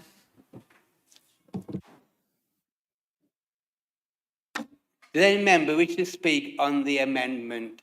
Councillor Lubna-Khan. No, thank you, Mr. Mayor. I'll let Councillor Afra answer. Thank you. Councillor Lishman. All right, dear, it was the other one. Thank you, Mr. Mayor. I really quite liked a number of the things that Councillor Townsend has just said. I think he's absolutely right in following Keynes, who I think he nearly quoted in what he was saying about the ability to change your mind. What I'm not clear about, however, is whether he was going on from that to say he had changed his mind or not. And whether it was half an apology or half a reiteration of what he said before, I'm entirely unclear. I'm also unclear that when he talks about establishing a consensus, what is he bringing to the table as a proposal for discussion about what that consensus should be? I think, amongst all you young people in this council chamber, including yourself, Mr. Mayor, that I am probably unique in having had a role in the 1972 Act, the Redcliffe Maude report before it, and the changes that took place in 1973 with the councils coming in 1974. At that time, I said I didn't think Lancashire County Council and 14 district councils would work. I had not got the slightest idea how overwhelmingly dysfunctional Lancashire County Council was going to be. And I say that not just from the perspective of Lancashire, because at that time I had something to do with the 4 large counties that were created: Essex, Hampshire, Kent and Lancashire. And there is absolutely no doubt that from day one, across the range of its responsibilities, Lancashire County Council was dysfunctional, and specifically was more so than any other council that was created in a similar way of a similar size at the same time. What I actually suggested, following the recommendations of the Mayoral report, was that the best economic and social unit for this area would be a Burnley, Pendle and Rossendale unitary authority. And since then, we've been through a number of changes, been through a number of discussions. Like Councillor Townsend, I don't put any great store by consistency, except when, as in this case, I'm right. The basic point, though, is what an absolute shambles of local government reorganisation we have had at every stage since then. If it was the opinion of government that 500,000 population was the norm, why did it create metropolitan counties with districts within them which were half that size and under in many cases? Where's the consistency? If Bury works as an authority, then why not a Burnley, Pendle, Rossendale authority, which is larger? And the same goes for about 1/3 of the districts in Greater Manchester. You look at Merseyside, you look at Tyne and Wear, West Yorkshire, you see the same thing. There is absolutely no underlying reason why 500,000 is the right size for an authority. As others here have said, it's actually about economics, it's about community. I do talk a little about the past that I remember, as you may have noticed. The point when Burnley and Blackburn found themselves fundamentally on different sides was 1642. Now, that argument may now be carried out mainly on the football field, but that distinction, that rivalry between Blackburn and Burnley, rather similar to one between Wigan and Bolton, goes back to that time. In this case, today, now, what is being suggested is that a district council which is successful, as just demonstrated, nationally, across the range of what it does, is actually going to be put with, if these people have their way, with a failing authority. That is not good for East Lancashire, it's not good for Blackburn, it's not good for Burnley. What we need to see is something which respects our identity. And to say that the identity of Burnley is not the same thing as the identity of Blackburn is overwhelmingly crystal clear, obvious to virtually all the inhabitants of both of those district councils. And it seems to me, therefore, that we should be arguing our case strongly. We should not, I may be disagreeing with Councillor Hussain a little on this, we should not say, well, central government is saying this, so all we've got to do is work out what keeps them happy within the framework that they're doing. What we should be saying is that we stand for our town, we stand for our people, and we stand for the people of a clear-cut East Lancashire with a combined community, with a combined economy, which has a future of success, if only we can persuade central government to let us get on with it. Thank you, Mr. Mayor.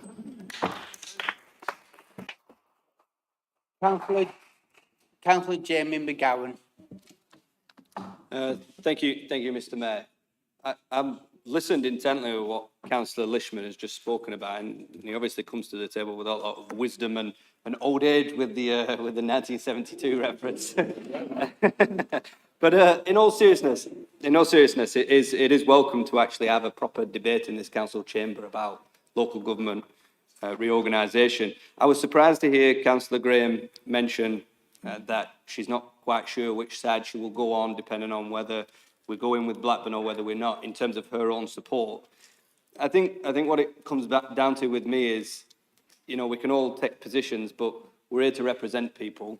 And if the majority, overwhelming majority, are saying they don't want Blackburn, then, you know, I'm surprised that she's not sure on the issue. But I kind of support the council leader for bringing this motion, because what he's essentially saying is, this is the position as it is, and Labour are saying one thing, whether it's the MP or whether it's the group leader of the Labour Party. But the one thing that he should have potentially asked is, and I've asked Councillor Townsend myself, Labour obviously have all this wrapped up already.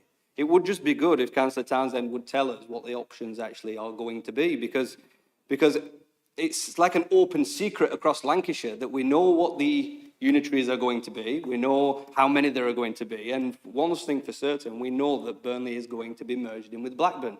We can talk about it in here as if it's not going to happen, but Councillor Townsend knows just as well as I do that that is on the cards, that is happening. And we will find out next year, whether it's the start of the year or whether it's coming up to the summer, that that's going to happen. But it kind of takes me on to what Councillor Townsend's actually asking for. We should have a working group where we find consensus. A consensus on what? The council leaders put forward a consensus that we all share, that we shouldn't go with Blackburn, and Labour's position by the deputy leader is saying, well, we're not sure yet because we need more information. Well, the clock is ticking, and November a submission needs to be put in. I think it's also telling that this council is not going to make the decision of what submission is going in. It's an executive function. The executive of this council is going to decide. And I'll be honest, I said in my initial contribution that I agreed with the council leader's position that we shouldn't go in with Blackburn because that's what residents are saying overwhelmingly. And that's all they can do, because it's a multiple submission from across Lancashire. Why are we pretending that this council chamber can decide, or that Councillor Anwar can do anything other than what he's actually doing? It's happening. I would like to hear Councillor Townsend just come out and say it, because, like I said, it's an open secret. And when we get to November, I'm sure that this council's position will be the 5 unitary model, not with Blackburn. And I'm sure that Labour have already discounted that and it's not happening. And we see exactly what I've said in the course of speaking. I'll leave it there. Thank you, Mr. Mayor. Councillor Anwar. Thank you, Mr. Mayor. I'm just going to pick up on a couple of points, a number of points that have been made. And I think first one was, I think Councillor Hussain mentioned that, you know, that he's for unitary authorities and we need to accept the fact that local government reorganisation and unitary authorities are coming, and I accept that. But I also agree with him that they can't be so big. And Councillor Lishman alluded to the fact that if you were to combine the whole of East Lancashire, especially with one of the proposals that's coming forward without Ribble Valley, you would end up with one of the most deprived, if not the most deprived, unitary authority in the country. And the challenges that would bring.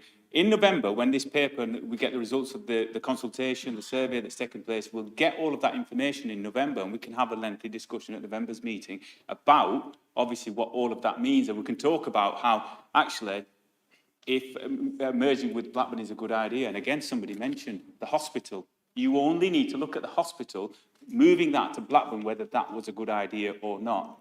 And it's been an absolute disaster. And I agree, you know, colleagues have mentioned that, you know, there's a survey out. It is pretty poor, but Councillor McGowan is right. With the tools that I've been given, I've been doing absolutely everything I can to ensure that I fight and we fight collectively from this chamber for the residents of Burnley. And the petition clearly tells us 2,100 people have gone out of their way, verified their signatures, and said they say no to a merger with Blackburn. Now, Councillor Townsend, you can have the personal attacks and call me ignorant or whatever, but I'm not an 18-year-old junior member of staff that's going to be intimidated by accusations like that. So I'm going, you know, I can stand up for myself. So then he'll talk about he wants to work with us. The fact is he can't be trusted to work with anybody because he's probably already got his Facebook post written, ready to go onto Facebook, so his 4 followers can say, wow, what a great job you've done, Councillor Townsend. And I think what we've got to do is have a look at the purpose, and we will be opposing this amendment simply because he's not answering the exam question. Councillor Graham refuses to answer the exam question. The exam question is, do you still agree with what you said in 2019, and does the MP agree with what he said a few months ago, or do they now agree with the rest of us in this chamber that we say no to a merger with Blackburn? Now, I'm a Burnley lad. I support Burnley. My daughter goes to school in Burnley. Can Councillor Townsend say the same? Now, what I would also say is that you can't sit on the fence anymore. You can't sit on the fence anymore because our constituents are asking yes or no to a merger with Blackburn. Thank you, Mr. Mayor.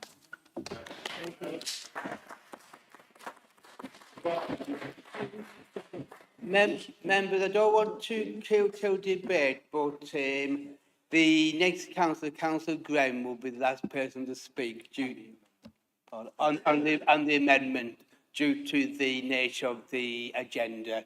Councillor Graham. Thank you, Mr. Mayor. What I'm seeing in the council chamber with, and I'm quite surprised with a lot of Councillor Anwar's grandstanding, is his utter lack of confidence in Burnley.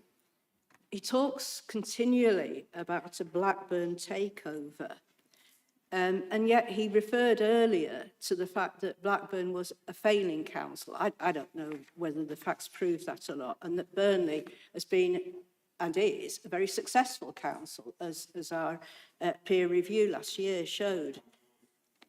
Pardon? And I think it's inappropriate to say a Blackburn takeover. It may well turn out to be more of a Burnley takeover than a Blackburn takeover.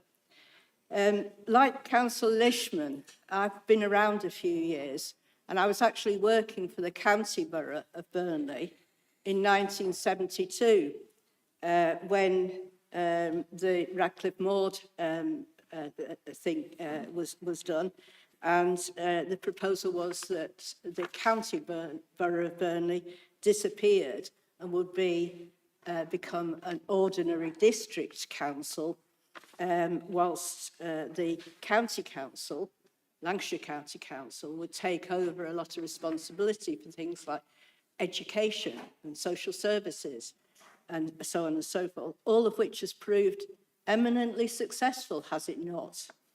Being sarcastic, of course.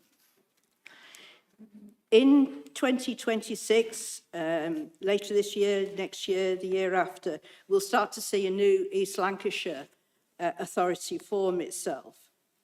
And Councillor Anwar says that if it's just Blackburn and Burnley and Hyndburn and Pendle, it will become one of the most deprived authorities in the country. And that's what I meant by looking at the facts and figures, because I cannot imagine, I've no inside knowledge, but I cannot imagine that the government would put together all areas of deprivation without somehow balancing it with an area of comparative wealth, like, for example, the Ribble Valley. So that's what we haven't seen. We haven't seen the facts. We haven't seen the proof of what will come forward and, you know, what's the figures back. And that's why I would wait and see what's coming out of government later on before making my mind up. Thank you, Mr. Mayor. Councillor Mark Townsend, I move of the amendment. You have a right to reply. Thank you, Mr. Mayor. First of all, regarding what Councillor Lishman said, Councillor Gordon Lishman, had I changed my mind since 2019, I thought I'd covered that in terms of the 3 principles that I had all through this in terms of trying to aim for a unitary authority, which I have obviously had, I believe is in the best interest of Burnley. compromise, cooperation and consent, and where that takes us in terms of an arrangement. In 2019, as I said, there was a small window of opportunity where it could have included Blackburn with Darwin, and that window closed very quickly. I remember I was pacing up and down in his council chamber once, basically seeing whether it was big enough to get enough councillors in for it to be like a home for a unitary authority for East Lancashire. But that window closed. But I still have the same principles today, which seems to be sadly lacking between the council leaders that we currently have in terms of cooperation, compromise and consent. They just can't find any, but for that small window in 2019, we did have it. But in terms of, you then said, what's the point of a working group? Where would that take us? I said, what is your consensus? Well, my consensus is, basically, we're not changing the motion that Councillor Anwar put forward tonight. 2 points he's put forward in terms of asking for my opinion or where I stand, I'll accept and I'll speak about it anytime. And the one about basically having an opposition, we accept that that red line now exists in this council, but we're still prepared to work with you. We'll say there's still a lot more configurations around that in terms of, well, how do we work together, review the evidence and come up with something that in November we can all back and speak with one voice. And we all want the best that's for the people and the residents of Burnley. And I couldn't agree more with Councillor Lishman in terms of a dysfunctional Lancashire County Council. Absolutely. Needed to go 20 years ago, but we've never been able to get there, but we're possibly on the point of it now. With Councillor McGowan, no, I don't know. No, I don't know. I wish I did. But I don't. I won't waste my time. Stood up here. And at the end of the day, government are waiting for the 15 Lancashire leaders, of which Councillor Anwar's one, to do something, write their options into a document and send them to government. That's what they've got to do first and say, these are the workable solutions that we can see on the table. It'd be good if they could just come up with one and then we were in control of our destiny. But it seems like Lancashire leaders are incapable of doing that, and they're going to basically give it to the Secretary of State to make a decision. That's not his fault, or her, it's Alison McGovern now. But bottom line is, if Lancashire leaders could come up with one solution and sell it to government, I think that would be a lot better position, but that's not going to happen. And I think Lancashire leaders just want to do that. This decision's too big for them. They're bailing out. They've thrown their hands up in the air and they're just saying, look, we'll give you 4 or 5 options, you decide for us. We can't do it anymore. Coming to Councillor Anwar, he says I can't be trusted. That's fine. If our personal relationship has failed so much that you don't trust me... Councillor Townsend, can you please wrap up, please? I'm wrapping up. If he believes he can't be trusted, I'm more than happy that somebody else sits on a working group and listens to the evidence. And I'm so pleased that he takes such an interest in my social media posts. But I have kept a record. That's the 6th time he's mentioned them in this council chamber alone. So I'm obviously having some impact, but he wants to bring them up all the time. So I do hope that people do pass the motion tonight. But if not, then so be it. We have tried to be consensual with this council. Thank you. Councillor Anwar, I move with the original motion. You have a right of reply.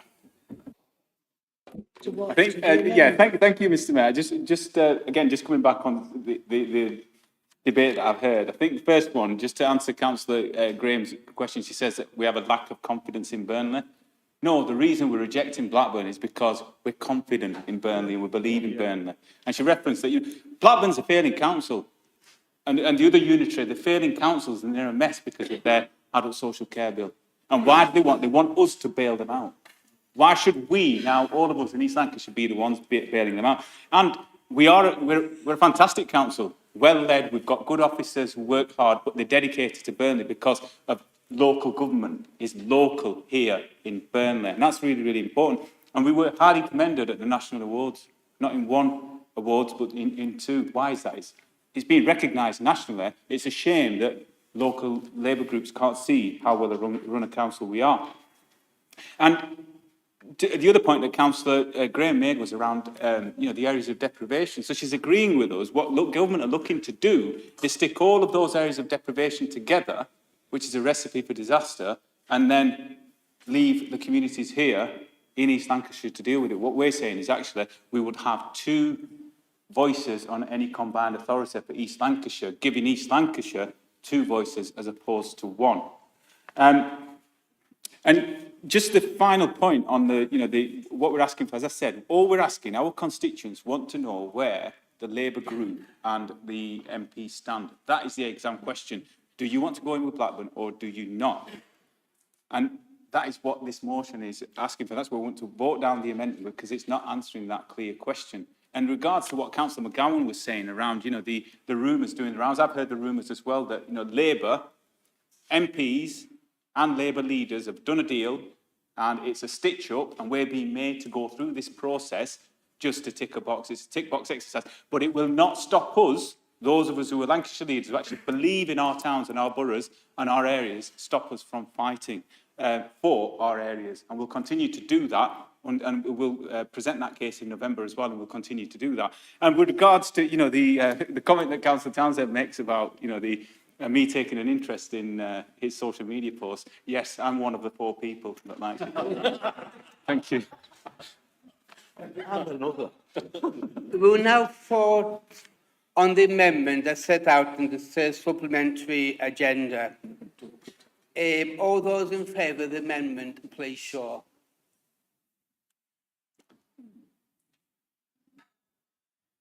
The mayor being good. All those against, please show. Any abstentions? The amendment fails. We will now go back to the original motion. Any member on the original motion who hasn't spoken on the original motion? Yeah, I reserve the right to speak. Yeah. Councillor Gilbarton. I can speak. Excuse me. I haven't spoken yet. Thank you, Mr. Mayor. Like Councillor Graham, most people in this chamber will be very aware that I like to wait until I've got all the information in front of me, and then I will make an informed decision. Also, like as Councillor Townsend pointed out, I was very, very, very surprised to read an affirmation that suggested that what we believed 6 years ago should hold to today, because again, do we not work on the best available evidence available to us? Councillor Anwar has just said, why should we bail them out in relation to Blackburn Council? Yes, indeed. Why should we care about our neighbours? Was that not what we were debating a few moments ago when we talked about Gaza and the caring about people there? Are you honestly Point of order, Mr. Mayor. Point of order. I think comparing a discussion on local government reorganisation to what's going on in Gaza is deplorable. I think it's a genocide. There's a genocide going on there, and to be comparing that in this debate to that. Another point of order, Councillor.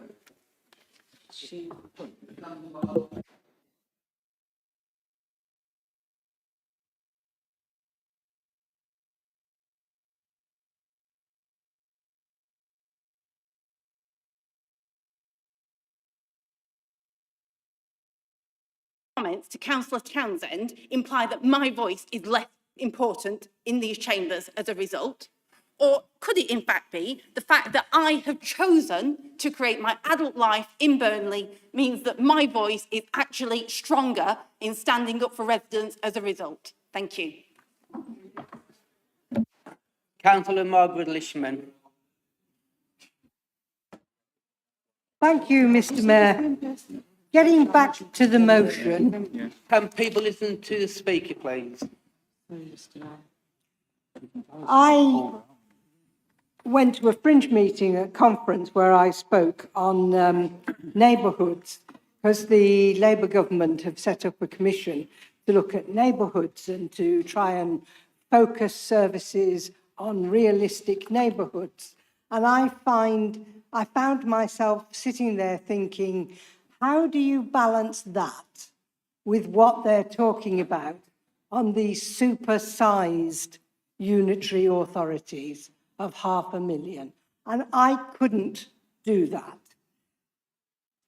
If we end up in an authority that contains Blackburn as well as Burnley, not only is there the whole issue of how we relate to each other, but you end up with two councils, one of which is 37th in the deprivation list, and that's Blackburn with Darwin, who on this occasion are beating us because we're only 44th. So you end up with a super-sized unitary authority concentrating all of the deprivation in one large area. If you look at some of the examples of where we've had smaller unitaries created, I think South Cumbria is a good example, where they allowed them to have a smaller size, on the understanding that they would sort out the adult social care problem. And believe me, we've got one in Lancashire. We've got a problem with SEND children as well. And if you look at South Cumbria, that was their goal. They've done it. Because small is beautiful, it does sort things out. Because the people who are in control know how to make things happen and how to make the connections. Particularly when we're us, yes. This is important. It is important that we make this statement here, that we make this statement at Lancashire Leaders, and we talk to anybody about it.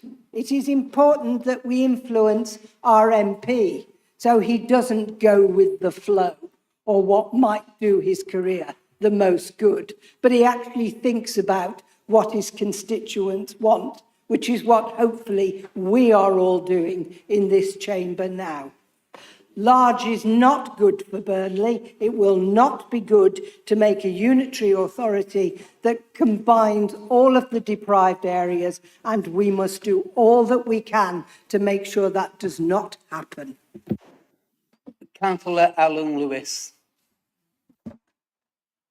Thank you, Mr. Mayor. I just want to make a couple of points. One, we talk about failing councils and referring to Blackburn as a failing council. But then, from what I've seen so far, the executive favours an option of going in with Pendle and Rosendale. They're not doing so great either. So I'm not entirely sure that it's necessarily, you're talking about merging with one failing council or merging with another failing council. Ultimately, we're talking about what is best for Burnley. And again, like colleagues have said, I've not seen economic evidence or a particular analysis of what formation would be best. I would like to see that before I make a full decision on where, and it's not my decision anyway, as we've all discussed here. It's not my decision, it's the executive decision on what this council's proposal is. And then beyond that, it's for the government to make their mind up on what they think is best for Lancashire based on the proposals that are made. Beyond that, I know people are talking about what residents want. And I know a petition has gone out, and a petition with a particular question that's very emotive. Do we want to be ruled by Blackburn, or however it's phrased, or do we want to be merged with Blackburn? And this isn't about the identity, this is about council services. The vast majority of our current council services are run from Preston as it stands at the moment. The vast majority of the things that really, really, really matter, education and all those sorts of things, they're all run from Preston. I mean, no one bats an eyelid at the fact they don't say, we're run from Preston, we've got some sort of identity with Preston. I'm a councillor and I live in Padiham. Padiham sees itself as very much different from Burnley. We are separate from Burnley. But we have our council services in Burnley and in Preston.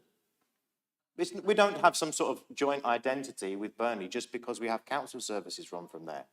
So, and when I do speak to people and you explain it properly and you actually talk to people, they say, well, yeah, to be fair, that makes sense. And they're not that bothered about which particular authority they're part of. They're just bothered about what is going to be best for getting the right services so they get the right levels of things like send provision, that they do get the right levels of council services, they get the bins collected on time from things that currently run from above borough level.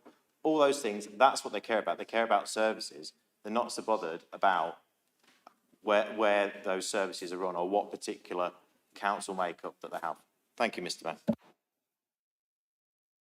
Once again, due to being a heavy agenda, Councillor Kelly will be last person to speak on the motion. Always. The people who disagree with that, some of them are here.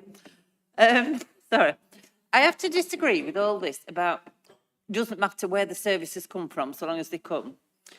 Without a doubt, the identity of Burnley is very, very important to the residents, that they belong to Burnley. All the discussions we've had tonight have been about doing the best we can for Burnley people. People in Blackburn can't do the best for Burnley people. We who are the councillors for Burnley, we are the people who live in Burnley, we can do the best for Burnley people. And people will see that and understand it. I know my esteemed brother has told you that he's very old. He's very much older than me, I must point out before I get to the next bit. The very first time, I wasn't actually born in Burnley or Brakeley, but the very first time I voted in Brakeley, we voted for an MP in Clitheroe in 1973. It was absolutely ludicrous. We had Burnley Borough, and I lived 200 yards away from it, but I couldn't vote for a councillor in Burnley. I had to go and vote for somebody in Clitheroe. My husband lived in Padiham at the time, wasn't part of Burnley. He lived 200 yards away from a Burnley school, couldn't go there, had to get on 2 buses and go to Accrington. The whole thing was just ridiculous. Lancashire County Council being formed in 1974 just put the total lid on it, that everything was done from Preston. I originally, when I started teaching for Burnley Borough Council. The schools belonged to Burnley Borough Council. And it just fit. There was an identity for Burnley. People went to school in Burnley. They lived in Burnley. And Burnley was just part of their makeup. And without a doubt, the petition that's going round, the minute you mention Blackburn, everybody goes, oh my goodness, we're not merging with Blackburn. And there is obviously the football rivalry, which people see immediately. But it does go a lot deeper than that. Burnley wants to be for Burnley people in Burnley. Thank you, Mr. Mayor. Councillor Anwar, at the move of the motion, you have the right to reply. Thank you. No more than half an hour. Right. Thank you, Mr. Mayor. Just want to pick up on that point, and Councillor Kelly makes the perfect point around for the people of Burnley, being from Burnley, an identity does matter. And I can't believe that I've heard Councillor Lewis, who is from Padiham and represents Padiham, is saying that identity doesn't matter. I think he's been hanging around the MP from Tameside for too long, and I think. Nobody knows. But I think the purpose of this motion is just to get some clarity. All we're asking for is clarity from the Labour group leader, but particularly from the MP who was the one who instigated and started this conversation, came out and said this was his view of what he wanted. I believe that the MPs, Labour MPs across Lancashire, are working to stitch us up. I would just like, on behalf of our constituents, to get some clarity on where he stands on this. Thank you, Mr. Mayor. We will now move to the vote. All those in favour, please show.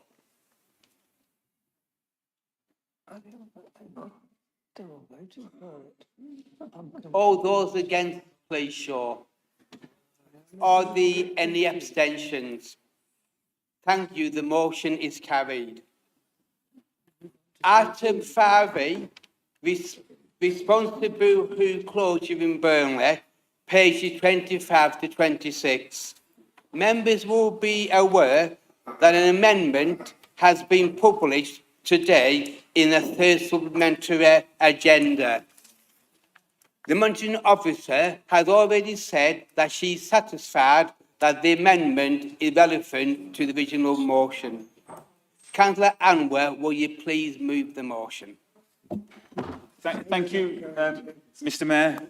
I will move the motion. I'm not going to say too much about this because I think everybody in this chamber knows about the impact of the closure of Boohoo and the impact that that will have on all the people who work there, but all of our communities and other businesses that are impacted by that. What I'm asking for is that all of us as group leaders, all groups in this chamber come together and write to the Minister and request for a meeting to take place where we can request funding and support for those who are affected by this and the impact that that will have. I am aware that there is an amendment that's been put forward by the Labour group. And again, once again, I will be opposing the amendment that's been put forward for two reasons. The first reason is because it's asking for the Point of order, Mr. Mayor. Before Councillor Anwar starts talking about an amendment, should we not actually get to the point where it's moved and seconded, and then we can debate an amendment? Just trying to say. Is that a point of order? Is it accepted? Okay. So, no, it's not, is it? Thank you, Mr. Mayor. Right. Okay. So what I'm asking for is that everybody agrees to this and supports this motion that we all get together and write, because this is something that's going to impact the Burnley economy, and it's going to impact a lot of our residents who live in the borough of Burnley. I will move it with a slight alteration, which is that where it asks in the paragraph to request all group leaders join the Leader of the Council in writing to the Right Honourable MP Secretary of State, and for business and trade, and also to include in that and the Secretary of State for Education and Skills as well. So if that can be added into that as an alteration. Point of order, Mr. Mayor. Because I think it's important. The current motion doesn't actually say business and trade. The current motion says Secretary of State for Housing, Communities and Sorry, Local Government. I'm looking at the amendments. Yeah, so it's Housing and Community for MHCLG. Sorry, I'm looking at the amendment for the MHCLG and for the Education and Skills. Sorry. And the reason for that is because it's the minister that has been referred to in the amendment is not responsible for economic local for growth. So it is something that would fall within the Education and Skills. With regards to the involvement and writing to the MP and having him included within the amendment that has been put in front of me, I think the reason I would ask members to vote down that amendment is because cross-party members were working together, different partners all working together to have a conversation with Boohoo and all stakeholders coming together. But the MP decided he was going to go rogue and just go off on his own and do it on his own. So I think it's important that we, all of us in this chamber, stick together and actually stay on the same page on behalf of all of the residents of the borough. So I will move the motion, and I would request, Councillor Townsend can move the amendment, but I will be voting against that because of the way that the MP operates. Councillor Lubna Khan, will you second the motion as altered? Thank you, Mr. Mayor. I don't want to take too much of the time of this council tonight because obviously we do have a packed agenda still. I just wanted to let everybody know that, people have mentioned Boohoo in this chamber many times because we have friends, family, people that are close to us who had a big stake in Boohoo, worked for them. There's a lot of talent and people who worked for Boohoo, they are transferable skills.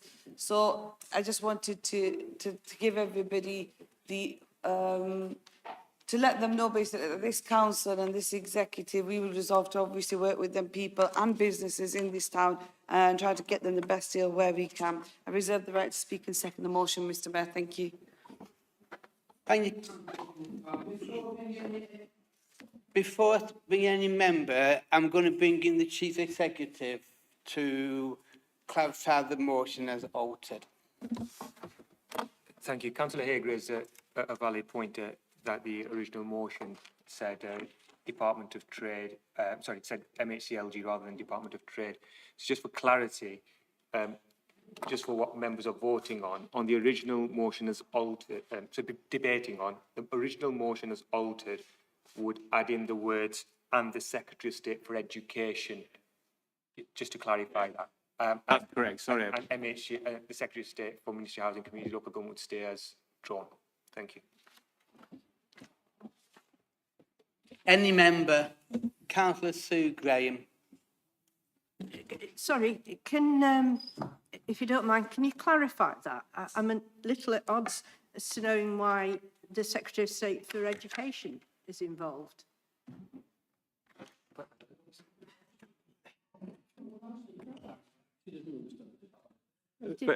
So it's the Secretary of State for Education because they would be responsible for skills. So and that's the reason for that. So we can get that any support required with that, which is why I'm adding that in. But the I'll let you get to your amendment, so you can move that. Sorry, can I just clarify what this motion actually reads? Because obviously we can't see it written down. This is coming like on the hoof a bit. But are we saying the leader to request that all group leaders join the leader of the council in writing to the Secretary of State for MHCLG and the Secretary of State for Education? Is that how the motion reads? Okay, I've got that. Any member on the motion? Councillor Jamie McGowan. Thank you, Mr. Mayor. Totally understand this motion. 1,200 jobs at risk is a bad situation. And it goes to show the state of the economy under this Labour government. People are losing their jobs, which is never easy, so getting them back into work has to be the main focus. But many will have told the council leader, like they've told me, that Boohoo isn't the model business. It's a low-wage employer in an industry undergoing major changes.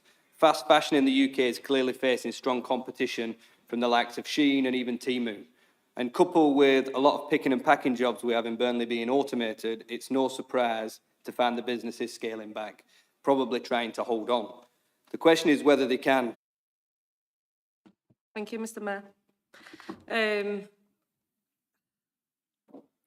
I just feel like it's just an extra point as well. Obviously, it's unfair that so many people have lost their jobs, and I feel like what Jamie was just saying about how we need to start looking at how these companies are actually running the businesses and what kind of work it is that they can actually offer the residents here in Burnley. And it's just to kind of just make an extra point of like what kind of work it is that we could maybe attract to the town that is a bit more fairer on wages and, you know, just props our people up a little bit more. But yeah, just a little point there, I suppose. Thank you. Councillor John Harbour. Thank you, Mr. Mayor. I hope I'm coming at the right point here, but I've been in this council chamber now for over 30 years. And every time we've faced a crisis like this, and we've faced many crises like this in the past, we've always included the local MP, whether it was a Liberal, whether it was a Conservative or Labour. I think it's churlish not to include our local MP because he's having a tiff with the council leader. And as the council leader said, he decided to go his own way. I don't know any details about that. I don't even know which way it's gone, but there must have been a reason for it. Now, if you're saying that we can't all come together when over how many, well over 1,000 jobs are at risk, they have to try and score political points against an individual, you do yourself a great disservice there, and you should think again. Councillor Gemma Hague. Thank you, Mr Mayor. I understand the council leader's explanation of why the Secretary of State for Housing, Communities and Local Government is in this motion. But on those exact same reasons, surely we've got a long list here of departments that could help. Why are we not including the Secretary of State for Work and Pensions? Why are we not including the Secretary of State for Business and Trade? Because all of those departments have a part to play in this. And all of those departments have a part to play in making sure that Burnley gets the right support to help the 1,200 people that are facing job losses. And across this chamber, I'm sure that all of us are united in wanting to bring as much support in from whoever it comes from, no matter their politics. So I would call on everybody across this chamber to write to whoever it needs to be to make sure that people in Burnley get the support that they need to get, and to stop political point scoring with people's jobs. Councillor Mark Townsend. Started talking about a motion, somebody better move, better move an amendment, seeing there seems to be a great deal of talk about it. You know, I agree with Councillor Anwar. Bottom line is, you know, we're talking about 1,200 jobs, and at a point like that, he said we need to all come together. And he's absolutely right. And we have to put political differences to one side when we're talking about 1,200 people, their livelihoods and all the dependents in this town, and not just the dependents, all the businesses and associated services all around that.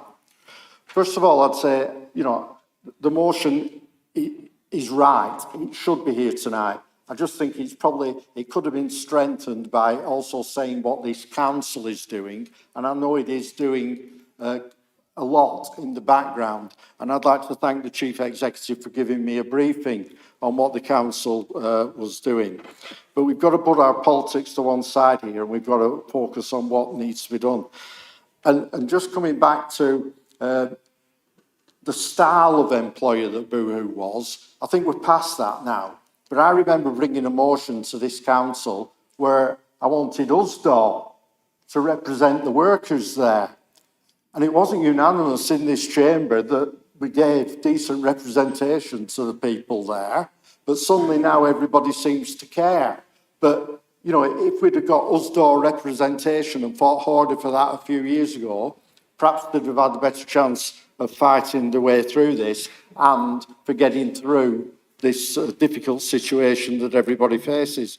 So I am moving the amendment. I do still want to include the MP. If you ain't got the MP on side and you're not talking properly to the MP and working together, so you've got that conduit between here and Parliament and really a direct access to a Secretary of State, we're doing our people a disservice there.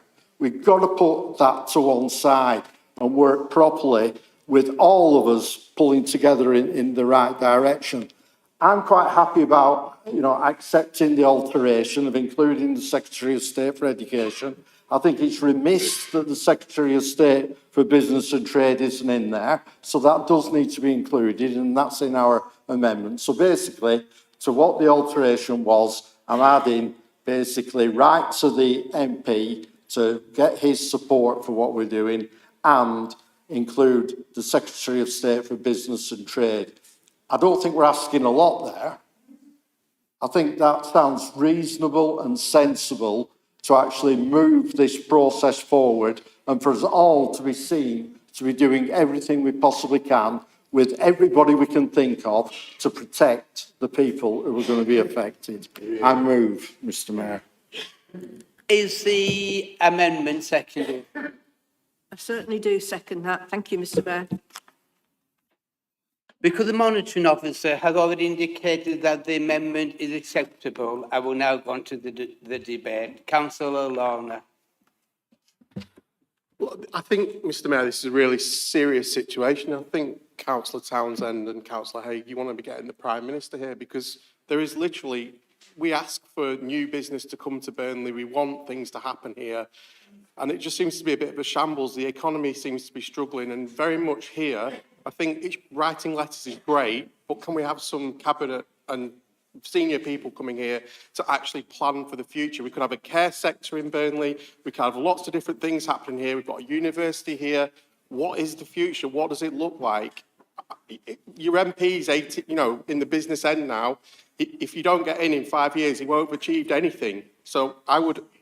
Is he going to announce anything coming here? What is going on?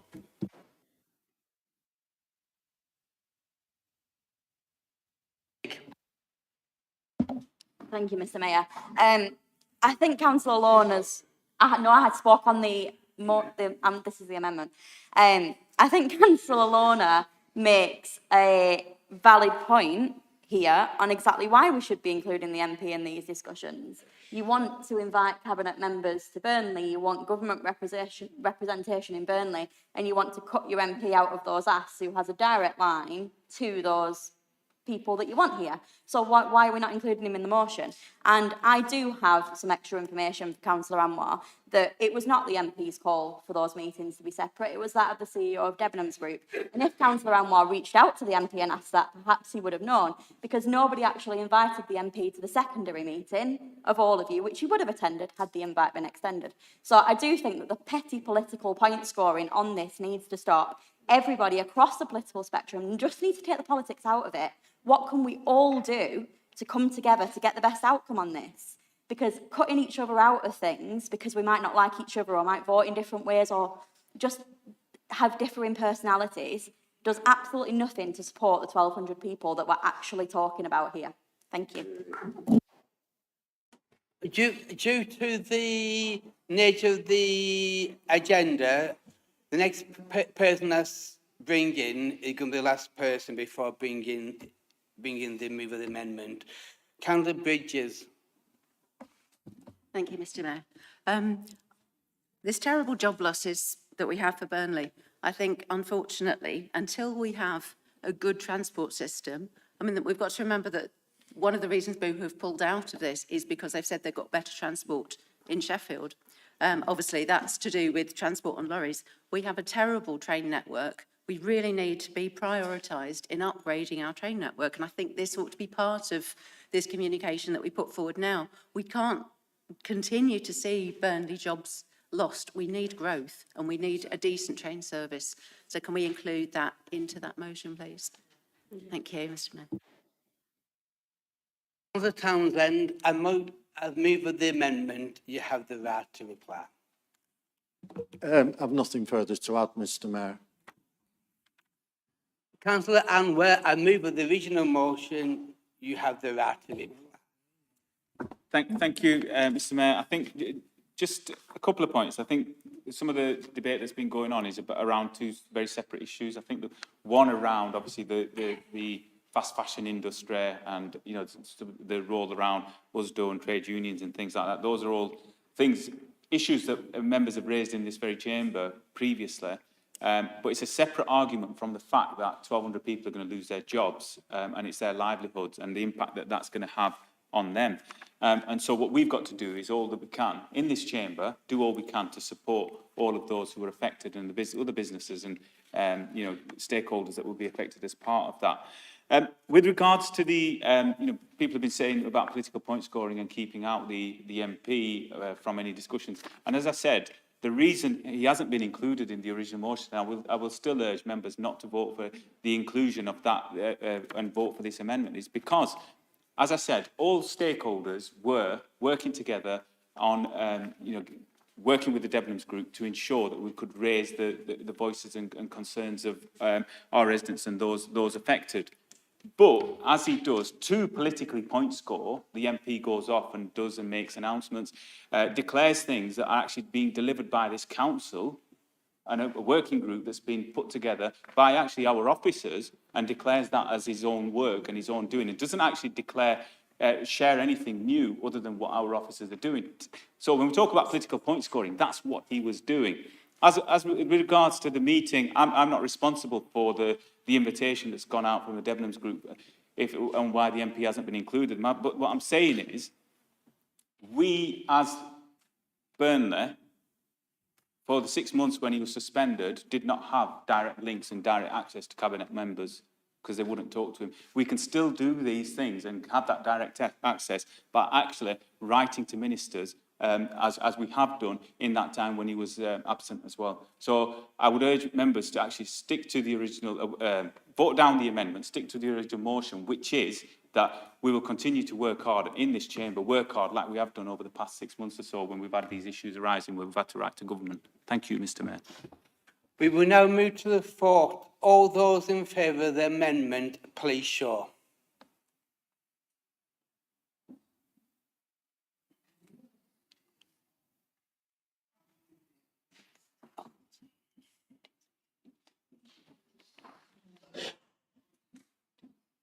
All those against the amendment, all those against, please show.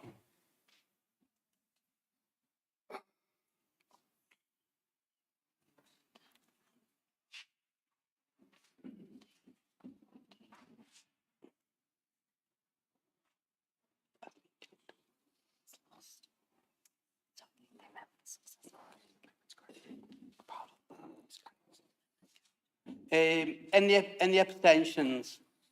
The amendment is carried.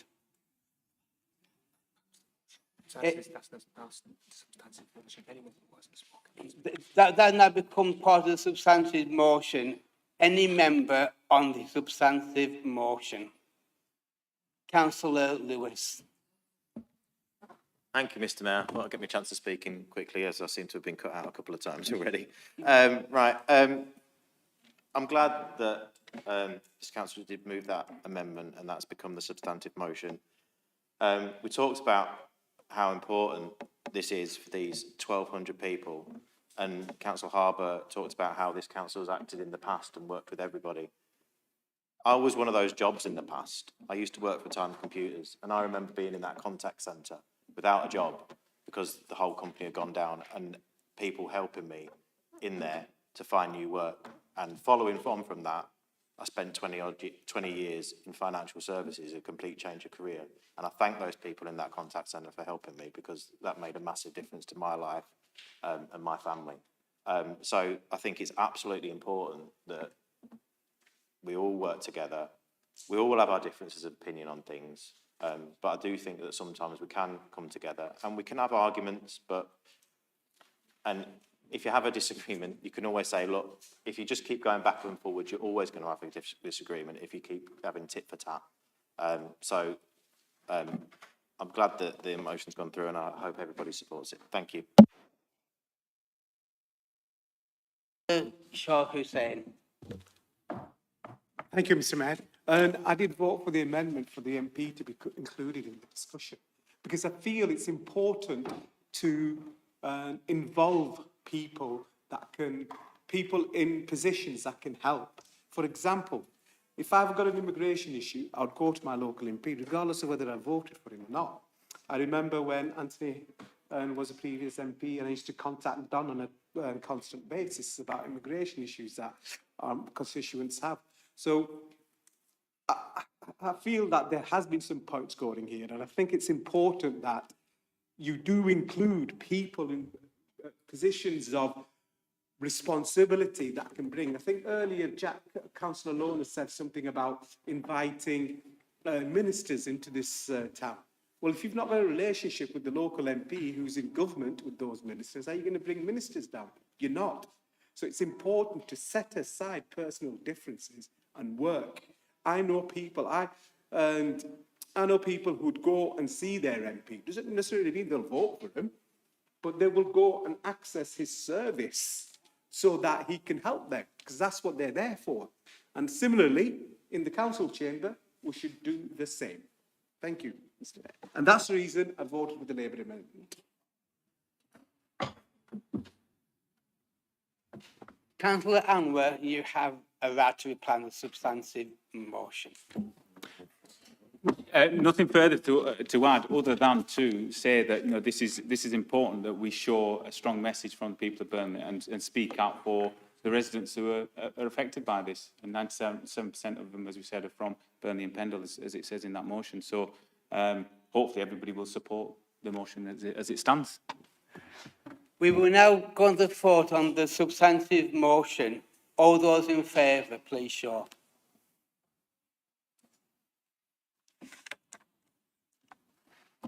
All those against? Any abstentions?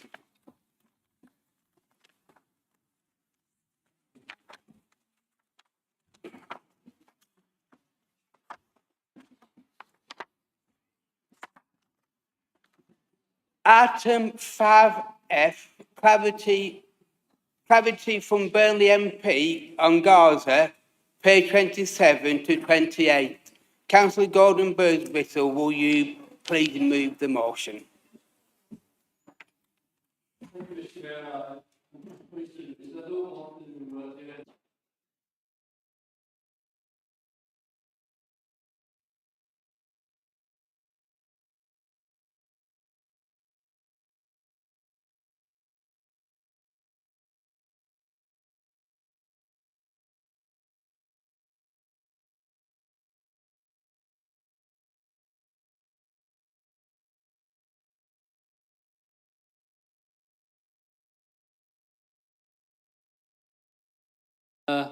The main issues here are many people in Burnley have worked hard for various institutions.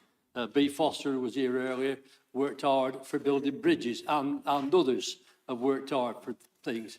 And they have been castigated because of things that have gone on in Gaza. And I think it's important that we know the position of our MP regarding those people who spend hours and hours of their own time helping organisations like Building Bridges. Building Bridges, a fantastic organisation, was set up after the disturbances back in 2008 and has kept basically the peace in Burnley ever since. They've done a great job across the communities, different religions, different people working together to ensure Burnley residents live together in peace and get on with each other. So I think it's important that we know where the people are on that, regarding that. Now, B. Foster, unfortunately, has had to resign from that because of statements made, and I didn't know she was behind me, I apologise. Statements made whereby there was a threat to Building Bridges losing the King's Award, which would have been catastrophic. So B had to stand down to enable that didn't happen. So that's one major issue.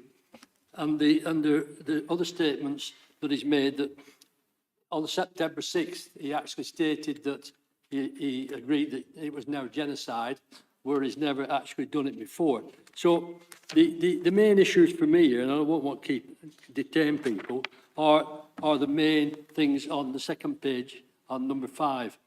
We need the MP to work hard and actually come out and demand arms sales to Israel. We really do name that. We don't want any of our products being used to kill children and young people and families in Israel.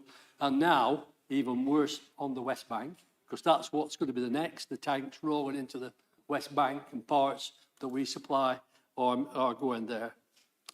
We need sanctions on Israel. And I believe that the government should now start looking at freezing assets that we have control over in this country that belong to Israel. So I believe we should be freezing assets. And we need to those on the sanctions. We need to expel the Israeli ambassador. I mean, to have an ambassador, have a representation in this country, when his country are destroying thousands and thousands of people every year, innocent men, women and children who have no interest in the politics of what's going on, to being completely annihilated is wrong. And we should get the ambassador in and expel him, tell him to go back to the friends that he has. We should open all the aid routes to get them in. And I think one of the most things that really upset me was the red carpet welcome we gave to the President of Israel only a couple of weeks ago. This country are destroying thousands and thousands of innocent men, women, children and babies. and a red carpet is rolled out for the president of that country.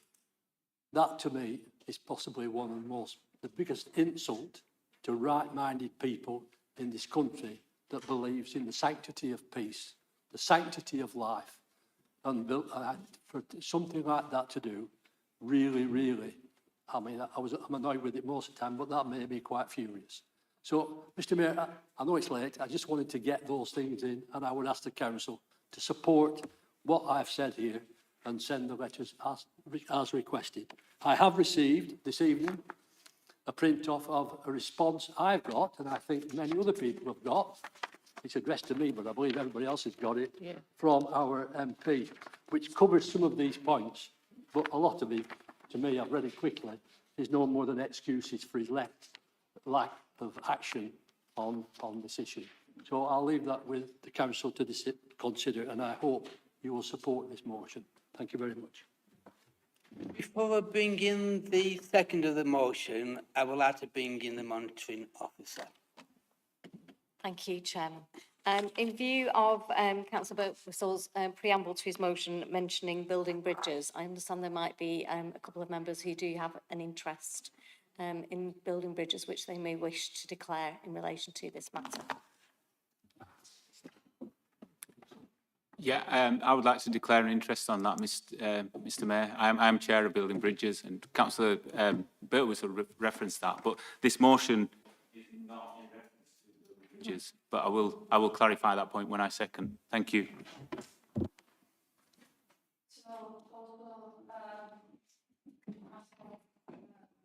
Oh, sorry, folks. Yeah, I am part of Building Bridges. And are we now removing from chamber? We're okay to chair? Satisfied that it's an other non-prejudicial interest. Thank you. Councillor Anwar, will you second the motion? Yeah, thank you, Mr. Mayor. I think I will second the motion, but I just want to draw members' attention to what this motion is about. I know we discussed at length earlier on about the with the motion on Gaza and what was being discussed there. But this is something that's completely different. What this motion is asking for is not for a decision for this council to make on what we think should be sanctions or what should be happening with regards to the government doing anything on Gaza, whether it be sanctions or whether it be any in terms of expelling the ambassador or anything that the Councillor Birtwhistle has mentioned. What this is referring to is actually that on the 6th of September, in a public meeting in Daneshouse and Stonyholm, the MP for Burnley stood in, he initially said that this was not a political meeting, it was actually an interfaith gathering. And then at the end, while he was finishing, stood up and said that, and I agree that what is happening in Gaza is a genocide. And the reason we're bringing this forward is because, and I haven't seen the letter that has been shared with Councillor Birtwhistle in response to already to this motion. What we want clarity on is that days later, David Lammy came out and said that this is not a genocide. So our MP has called it on the 6th of September a genocide. David Lammy comes out a few days later and says it's not a genocide. So what I'm asking is that actually what we need is clarity from our MP that, one, does he believe it's a genocide or does he agree with his party's position?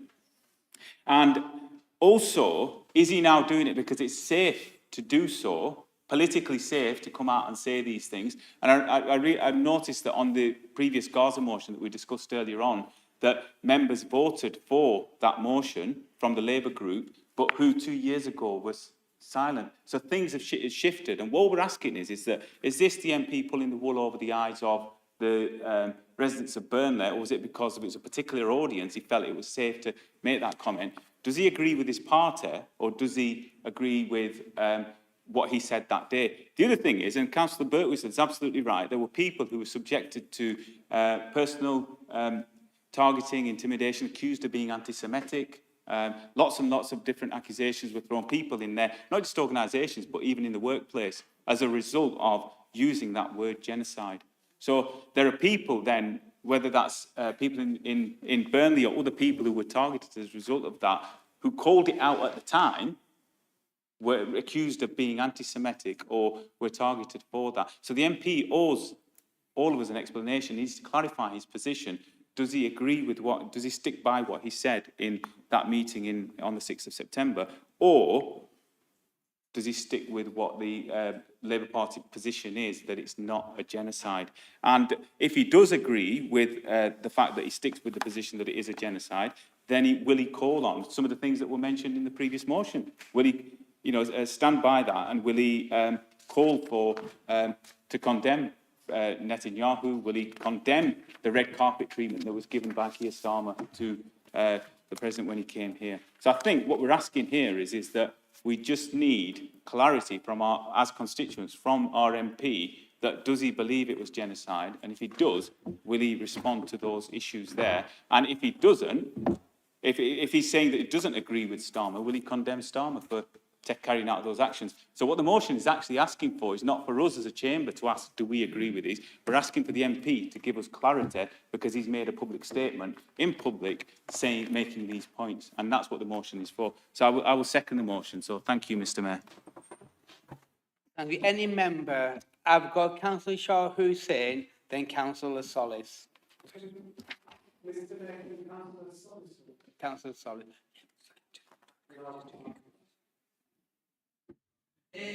Before we Councillor Solis, members, given the time now and the amount of business remaining this evening, I wish to move a motion under Council Procedure Rule 13, motion without notice, that the meeting continue beyond 3 hours in duration, so that this meeting can continue beyond 9:30.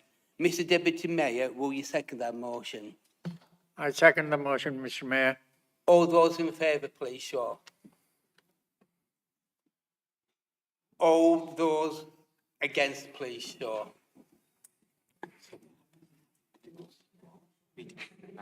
The meeting will end at 9:30, members. Back to the motion, Councillor Solis. Thank you, Mr. Mayor. Excuse me, please. Shortly after October the 7th, 2023, the Women for Peace group here in Burnley met with our MP. We had a discussion face-to-face. We put questions to him. He answered those that he could, and he was very supportive, and then he was going to come back to us later to answer the ones that he couldn't answer on that particular occasion. He was going to support everything that we put to him as the Women for Peace concerning Gaza.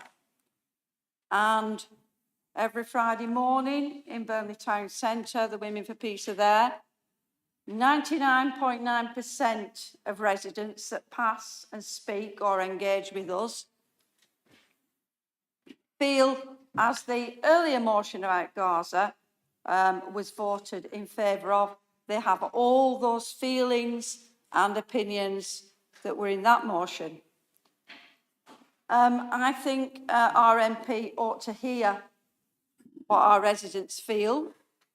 I want him to hear that, because when he goes to Parliament, I want him to speak out and put to Parliament the views about Gaza that we are so very much aware of in our group, and personal experience of people that engage with us. I spoke in the council chamber some time ago about a past councillor and someone that is a community worker in Burnley, community activist all her life, and she was unfairly treated. And I think the least that can be done, because she was removed from all public office, the amount of work that that person did to then be taken out of public office, crying shame. So the least that could be done is that she does receive an apology, and therefore I wholeheartedly support this motion. Thank you, everybody. Councillor Hussain, and after Councillor Hussain, Councillor McGowan. Thank you, Mr. And I'm a bit confused as to what this motion is asking for, because it's asking for an apology, or it's asking for clarification from our MP on his views on genocide, if there's a genocide that happened. I was at that meeting, by the way, where he did clearly say that genocide was taking place. So this motion, I'm a bit confused as to what it's asking for. Is it asking for, oh, did you say it's a genocide, and do you believe it's a genocide? And then, is it then asking further that we should ask him or the Prime Minister or whoever to say that end all arms sales, introduce sanctions, expel the ambassador, and so on? So it's a bit confusing on everything. But I am going to support it. Because I myself was victim to a smear campaign, victim to the right-wing media who pick on you if you say anything. I don't know if members are aware of this, but back in 2014, I think, I was suspended, or 2016, I was suspended from the Labour Party for a long time for saying, I quote, and if Burnley Independent Group want to suspend me, go ahead, for comparing what was happening in Gaza to children to what happened in World War II in the concentration camps. And all I said was, the Israeli government should be ashamed of themselves, because what they are doing, this is back in 2014, to the Palestinians, especially the children, was happened to them. They should have learned from history. And I was right. Look what's happening now. Yeah, it's the same Israeli government who were doing this. So as a result of saying that, I was suspended for about 9, 10, I don't know, I think the best part of 10 months.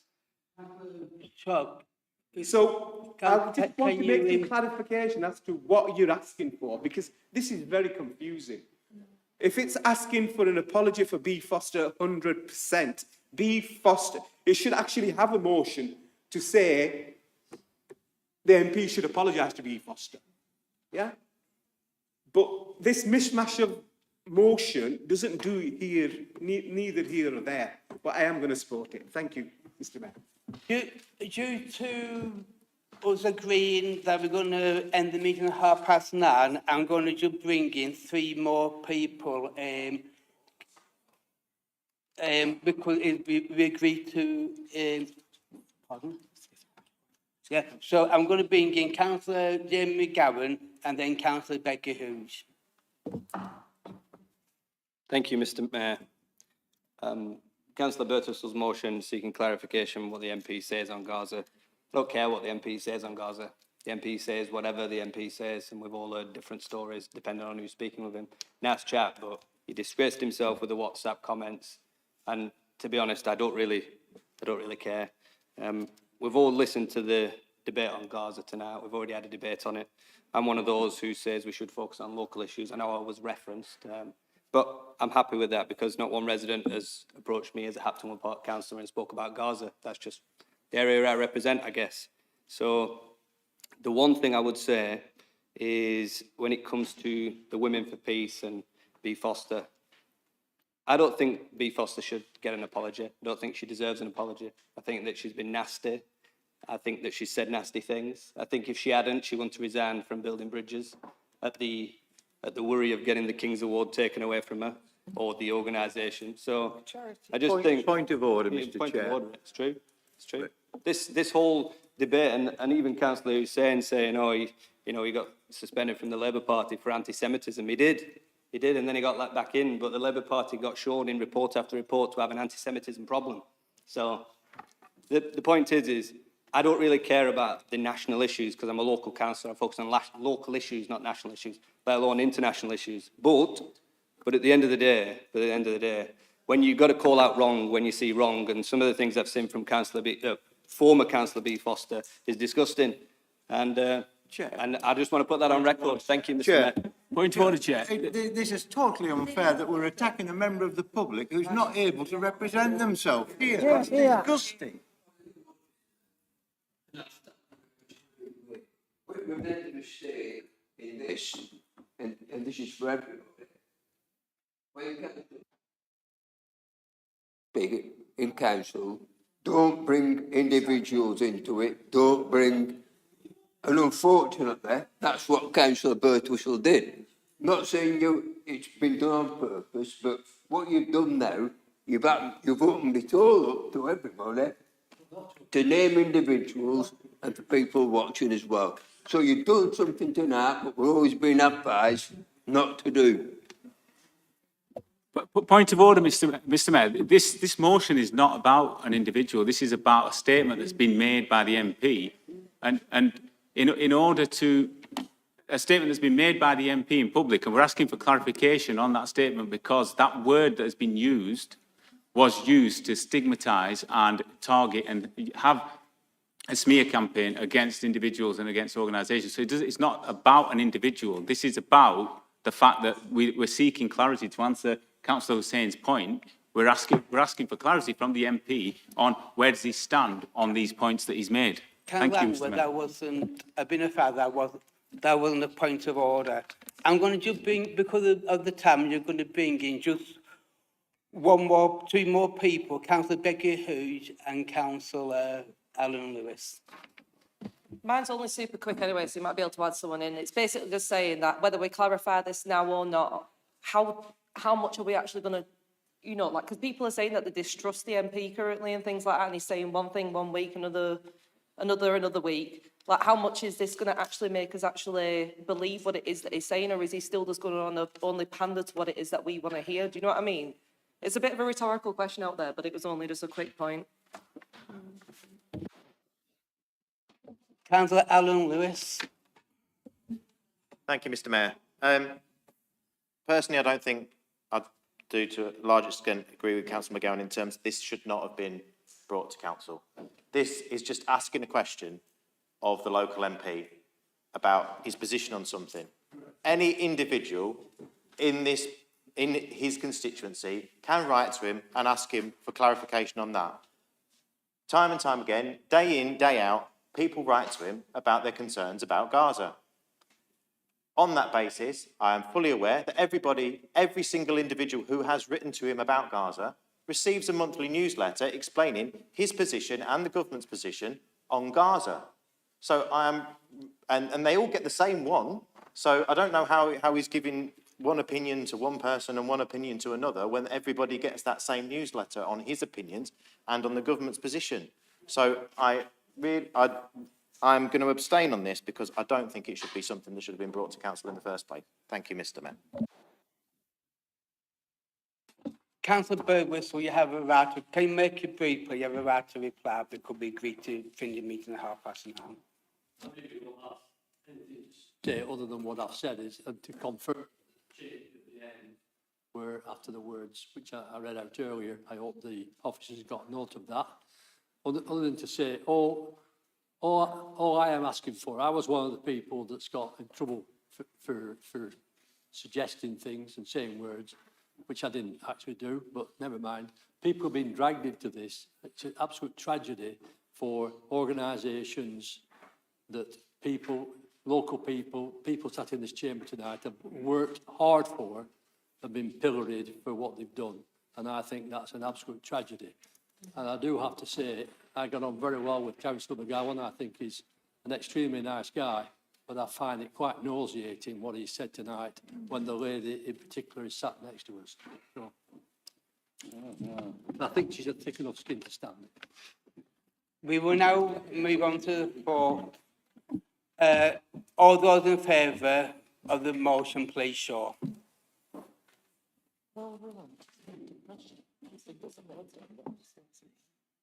Ridiculous.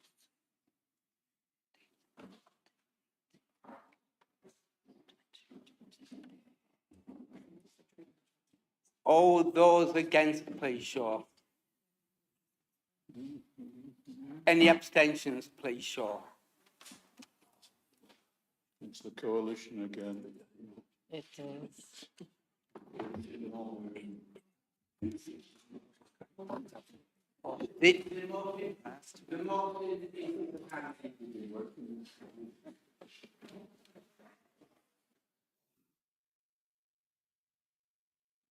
Due,